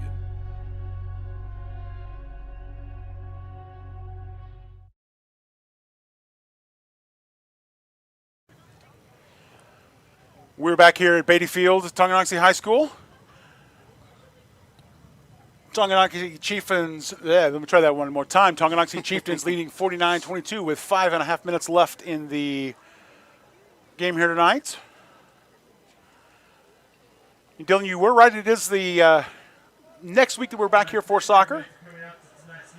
So is this upcoming Tuesday? We are here. We're here for Lewisburg Sports Live, but then Monday, October 5th, we are back for our first Tonganoxie Sports Live soccer presentation, as the Chieftains will take on Topeka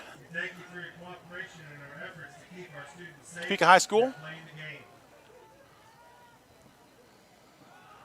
Hand off to Jackson Stevens, and he is able to race forward for first down yardage and then some. Takes it down to the 19-yard line.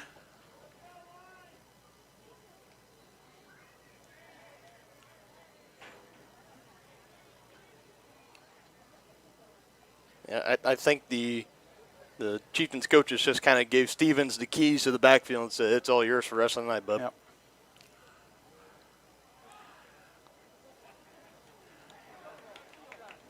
And well deserved, too. Hard running from him as well. As he takes forward progress, going to give him 4 yards. Catching 3 yards. They're spotting him at the 16-yard line.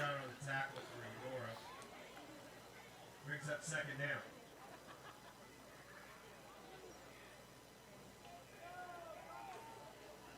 Looks like we got a new back in the backfield for the Chieftains.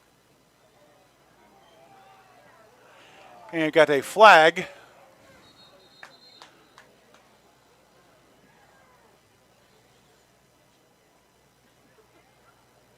Flag on the play there as Devin Spikel. We have a flag on the play. Takes the handoff, but ball's going to be coming back. Holding on the Chieftains. Yeah, looking here on the near sideline. Tyler Bowden hanging out by Coach Troyer, but definitely don't expect to see him back in tonight. Yeah, let some of these young pups run the backfield for the rest of this game. Bowden, hats off to you, bub. Hand off then to Spikel, and he picks up 6 yards on the carry.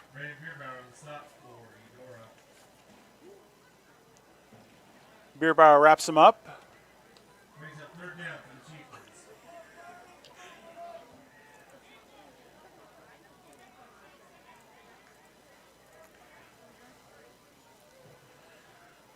High snap handoff again to Spikel, and this time he bounces off tackles and is able to dive. I mean, that might have still been short of the first down, but you got to praise the effort there, man. It's definitely, strong effort there. Takes it inside the 15-yard line for the Chieftains. 4th down and 4. You going to see a field goal here, John? Yeah, it looks like McWilliams back to kick, and we're going to have a stoppage. Tonganoxie takes a timeout. We're going to go ahead and take that timeout with them.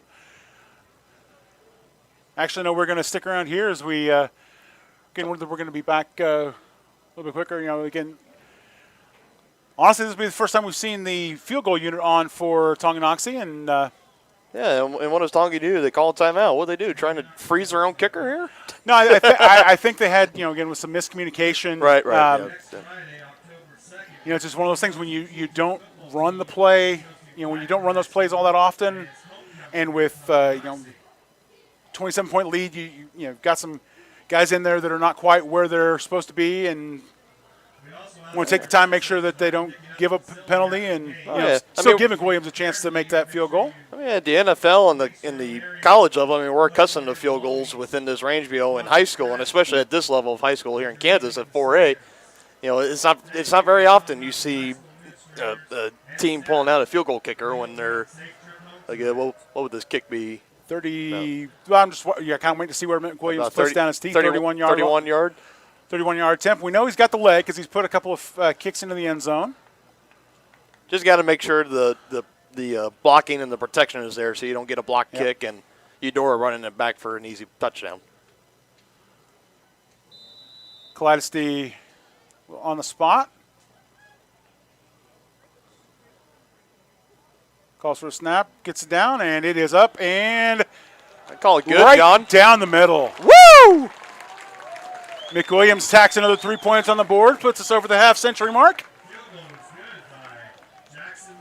Got McWilliams channeling his inner Harrison Bucker here, John. That was a beauty kick. It was probably would have been good for over 40. He's got at least another 10 yards on that one, and as a former kicker, watching the run-up, watching his step back, he was calm and collected, and he knew he had that. He knew he had the range. He just had to worry about the distance. And at the beginning of the half, we talked about the wind picking up and could play a factor.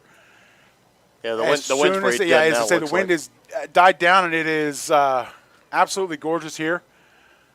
Kind of perfect. You see just the little wisps of the windsocks on top of the pylons, but.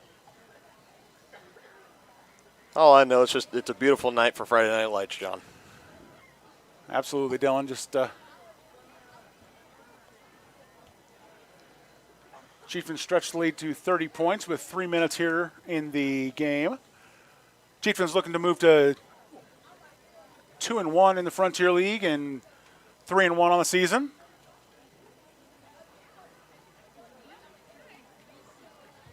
Drop Eudora down to 1-3 and 1-1 in the league standings. Some big shuffles in the league table there. I just wish we could get another Paola matchup in the regular season. Octavius Miles grabs it at his 20-yard line, but brought down after a short return there. Daniel Zazadi in on the tackle.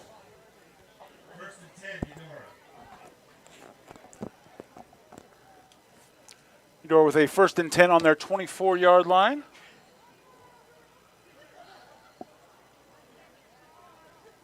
Two minutes, 58 seconds to go.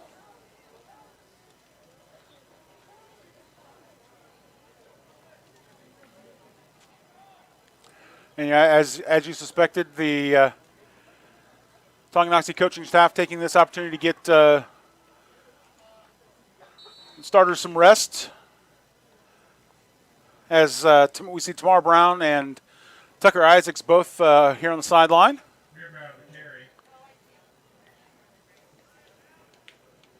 Yeah, Eudora at this point, they know this drive, no matter what, if they score a touchdown here, it's not going to change the outcome of the game, but, you just want to build on something positive going into next week's play. And a couple more seniors making their curtain call as Clydesty and Martin race off the field. Snap on the ground, but oh no! Oh my goodness! Eudora able to come away with a big stroke of luck there as Reason drops the snap, was able to recover it and get back. And Cale Lynch, he had one thing on his mind, and he was not concerned about the what was happening in the backfield. He just kept going, and Reason was able to collect it, settle himself, and find Lynch up the middle for a good chunk. It's like 25, 26 yards. 1st and 10 on the 44-yard line.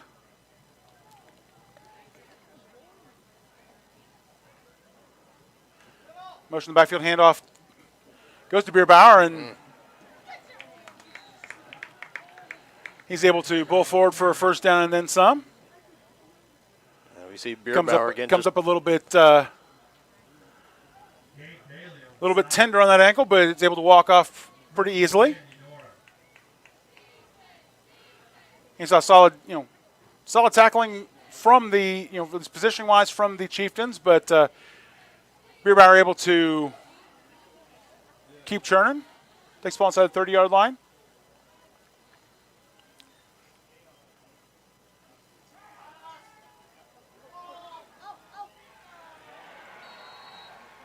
And it looks like that play finally worked out for the Cardinals. Yeah, pass is complete there to Jaden Bender.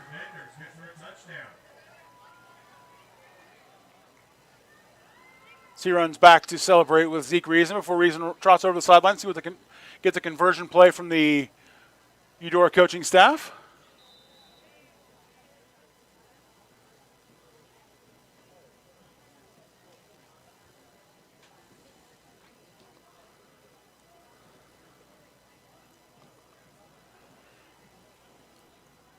Reason comes set under center.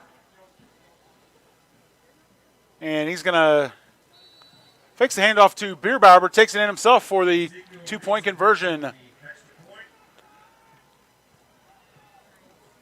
Eudora pulls within 22.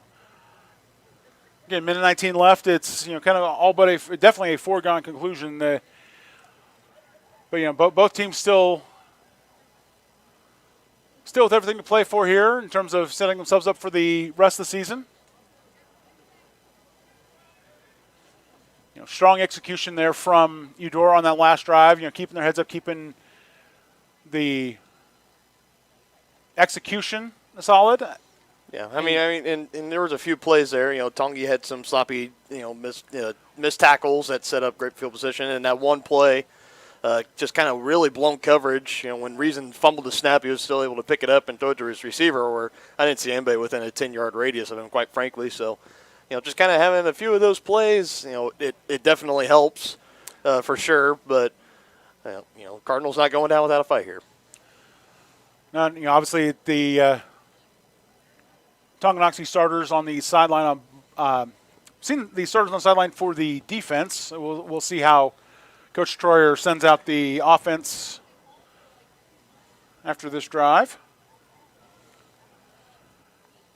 Kind of curious, in terms of execution and coaching for later on in the season.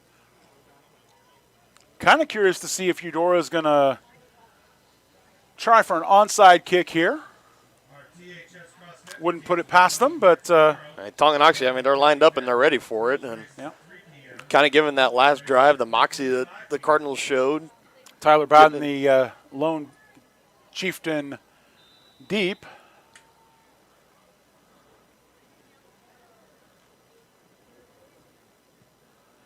And a little drilled the squib kick, and Bowden's going to smartly watch it roll out of bounds at the 20-yard line.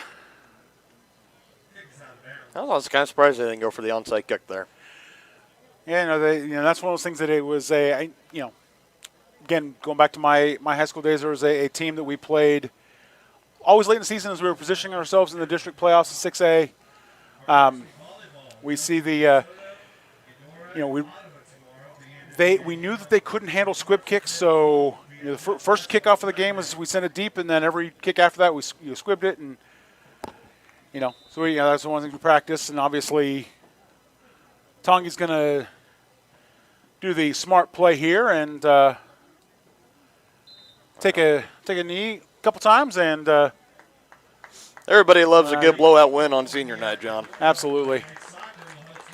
Kind of feel, it's one of those things. Happy to see the.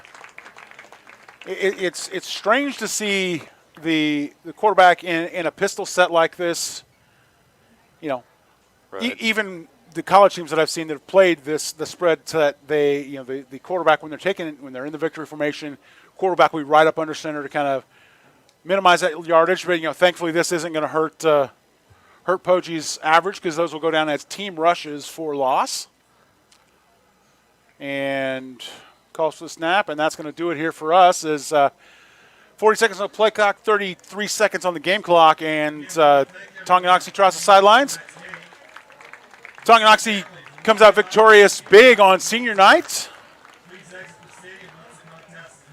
winning 52-30 over Eudora Cardinals. See if we can try and see if we can bring you any of the action around the Frontier League as we come back for the SNS Body Shop postgame show. We'll be back right after this break. You're watching Tonganoxie Sports Live, TonganoxieSportsLive.com. A great collision on the field? Awesome. An awesome collision on the road? Not so great. If that bad play does come your way, take your car to S&S Body Shop in Tonganoxie. S&S has been the area's premier auto collision repair center since 1972, working on all makes and models, glass replacement, bumper repair, fiberglass and plastic, color matching, and more. Plus, they work with all insurance companies. Get your ride back in the game. Learn more at S&SAutoandBody.com or call 913-369-3193. Number one, obviously, is safety. We definitely call 811 to find out if there are any buried lines, fiber optic, whether it be telephone or pipeline or anything. Don't take a chance. Don't think you know and say, well, I don't remember anything being put in there. Call 811 and make sure that that's identified, that there isn't something there before you make that crossing. Because in the end, we want everybody going home. At Kansas Insurance, we know one size doesn't fit all. In fact, our whole mindset is based on customized policies for you and your families. We're local, and we do what we do because we care about you. Think of us as brokers for your insurance needs. Working with Kansas Insurance gets you the award-winning service and attention to detail that only an independent agency can provide. All across Kansas, we're here to help you manage and plan for all types of risk. Contact a local agent today. Kansas Insurance. Local, independent, serving you. To be successful on the field or the court, you need a quality team. To be successful in the real estate game, you need the team at White Birch Properties Realty Executives in Tonganoxie. Amanda, Brianna, and Joanna make up this team of like-minded individuals with the goal of making the home buying and selling process enjoyable and stress-free. The team at White Birch Properties is in it to win it. Stop by and put together your game plan at 1203 State Avenue, Suite B in Tonganoxie, or call 913-417-1007.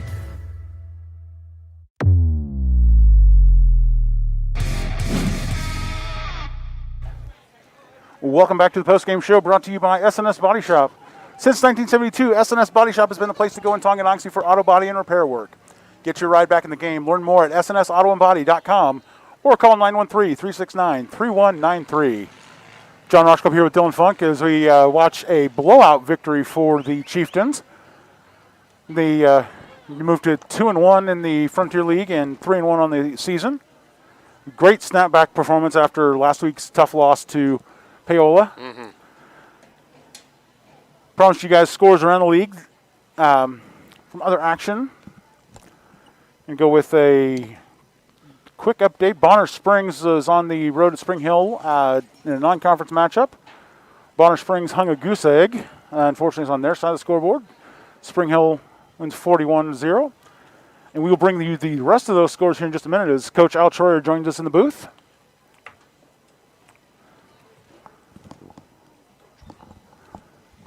All right, welcome.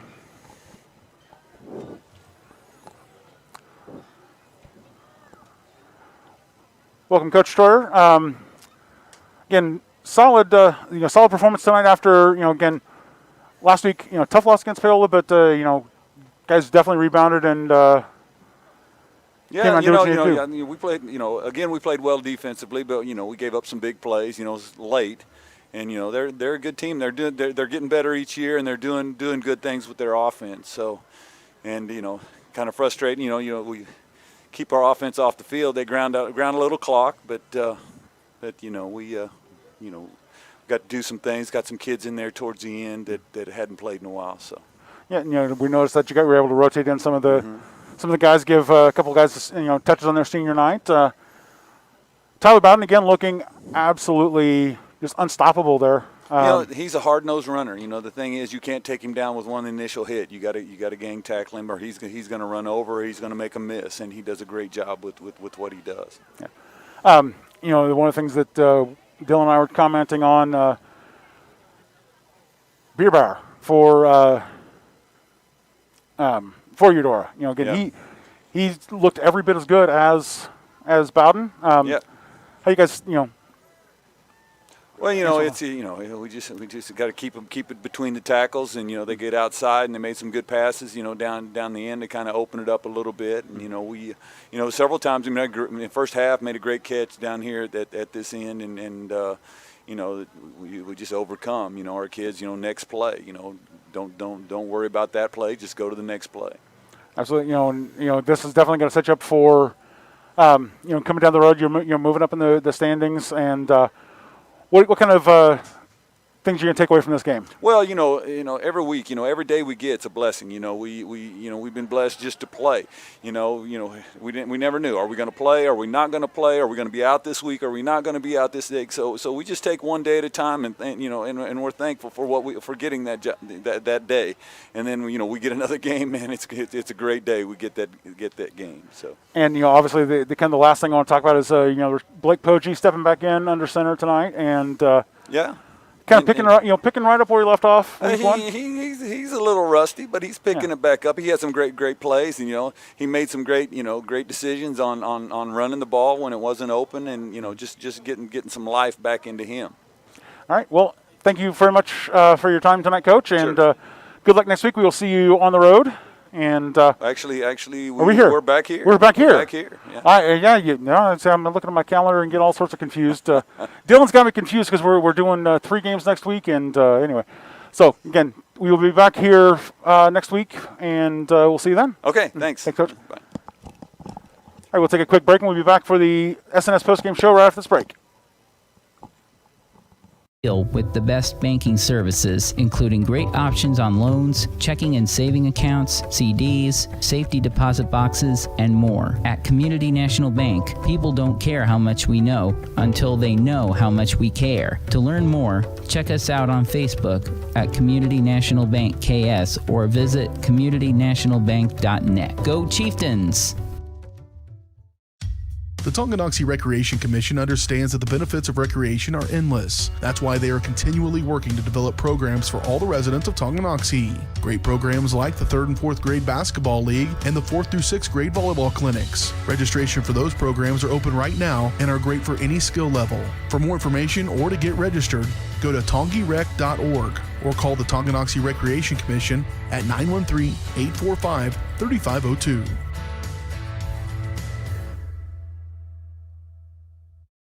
Get back in the game with Physical Therapy Solutions in Tonganoxie. As a state-of-the-art outpatient physical therapy clinic, Physical Therapy Solutions will develop a plan of care to help you move, reduce pain, restore function, and prevent disability. Physical Therapy Solutions takes great pride in delivering current, quality-driven treatments. Your physical therapist will work with you to help you understand your body so you will achieve long-term health benefits. To learn more, call Physical Therapy Solutions at 913-417-7400 or visit ptsolutionsks.com. Shop local and save at Brothers Market in Tonganoxie, where we treat you like family. Brothers Market has great everyday deals throughout the store. Enjoy fresh cut steaks from the meat department, the freshest fruits and vegetables from the produce aisle, and savor the flavors from the bakery. Check out their weekly ad to get the best deals on what you need. From apples to aspirin, Cool Whip to cool crisp lettuce. Brothers Market, open daily. Learn more at shopbrothersmarket.com.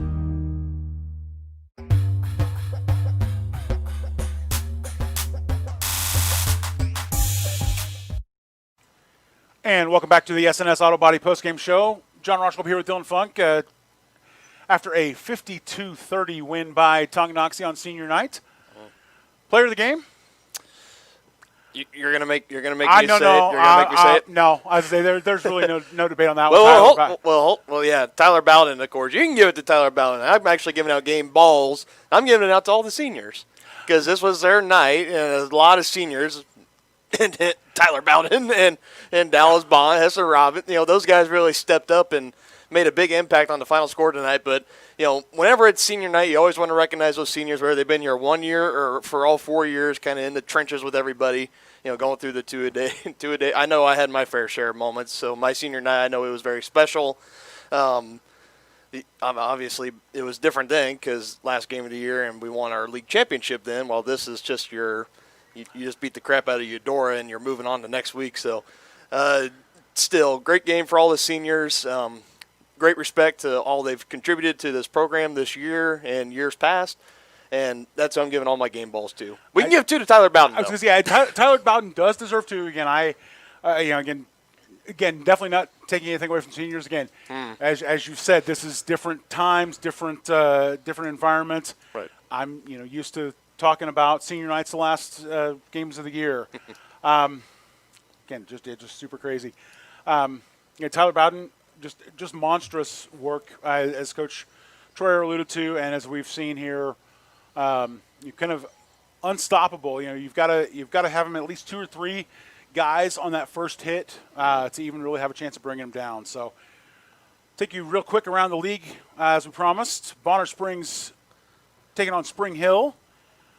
Dropped a 41-0 result to Bonner Springs on the wrong side of a 41-0 score. I think they stayed in Wyandotte County. My goodness. It's kind of funny as we see Bonner Springs outstanding on the volleyball court and kind of struggling a little bit on the football. See what as we scroll through the Preps KC scoreboard. Paola put a big hurt on Ottawa, 62-7. That's one you go behind the shed and take that one. My goodness. So that is not a pleasant game for that. Piper taking on Lewisburg in conference. It's like Piper comes out victorious there, 21-14. I believe that's who we play next week, isn't it, John? Yeah. Piper, yeah. It's and again that's the as we were talking about before game, it's listed in the Frontier League schedule as a home game for Piper, but again, Wyandotte County is still under COVID restrictions, not allowing any of their student athletes to play.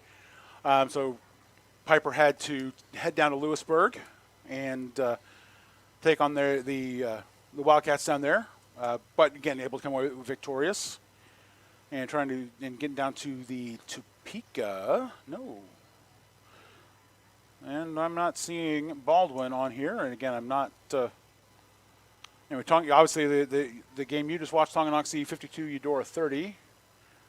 See if I missed it on the top half of the standings. And well, looks like our friends at Preps KC don't reach all the way out to Topeka. But again, Baldwin on the road to Topeka Hayden High School, and we'll try and bring you that information next week.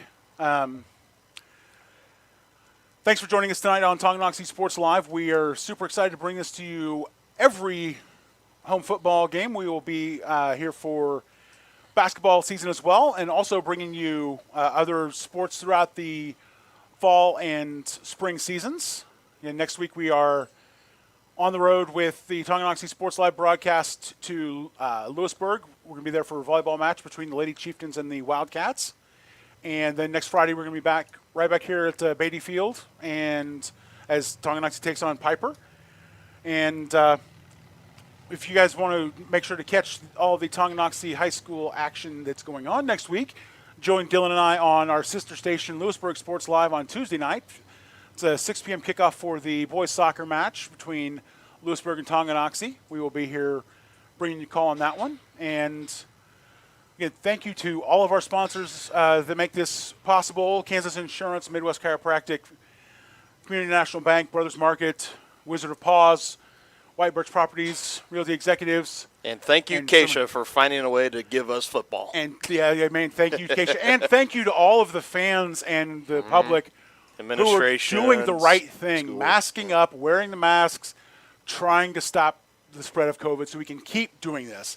Again, we talk about this every week where, normally we'd expect a packed stadium here at Beatty Field, but it's been about half capacity, and we've had to see people spread out, and everybody's doing the right thing. Everybody's wearing their masks, doing what they need to do when they're not able to social distance. Obviously, you saw the post-game interview, Coach Troyer and I were able to still maintain the social distance there and doing all the right things, but we will wrap it up here from Beatty Field.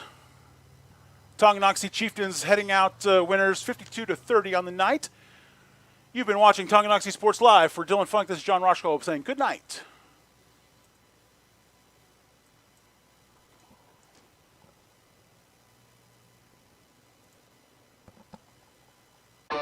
You've been watching Tonganoxie High School Athletics on your new home for the Chieftains, Tonganoxie Sports Live.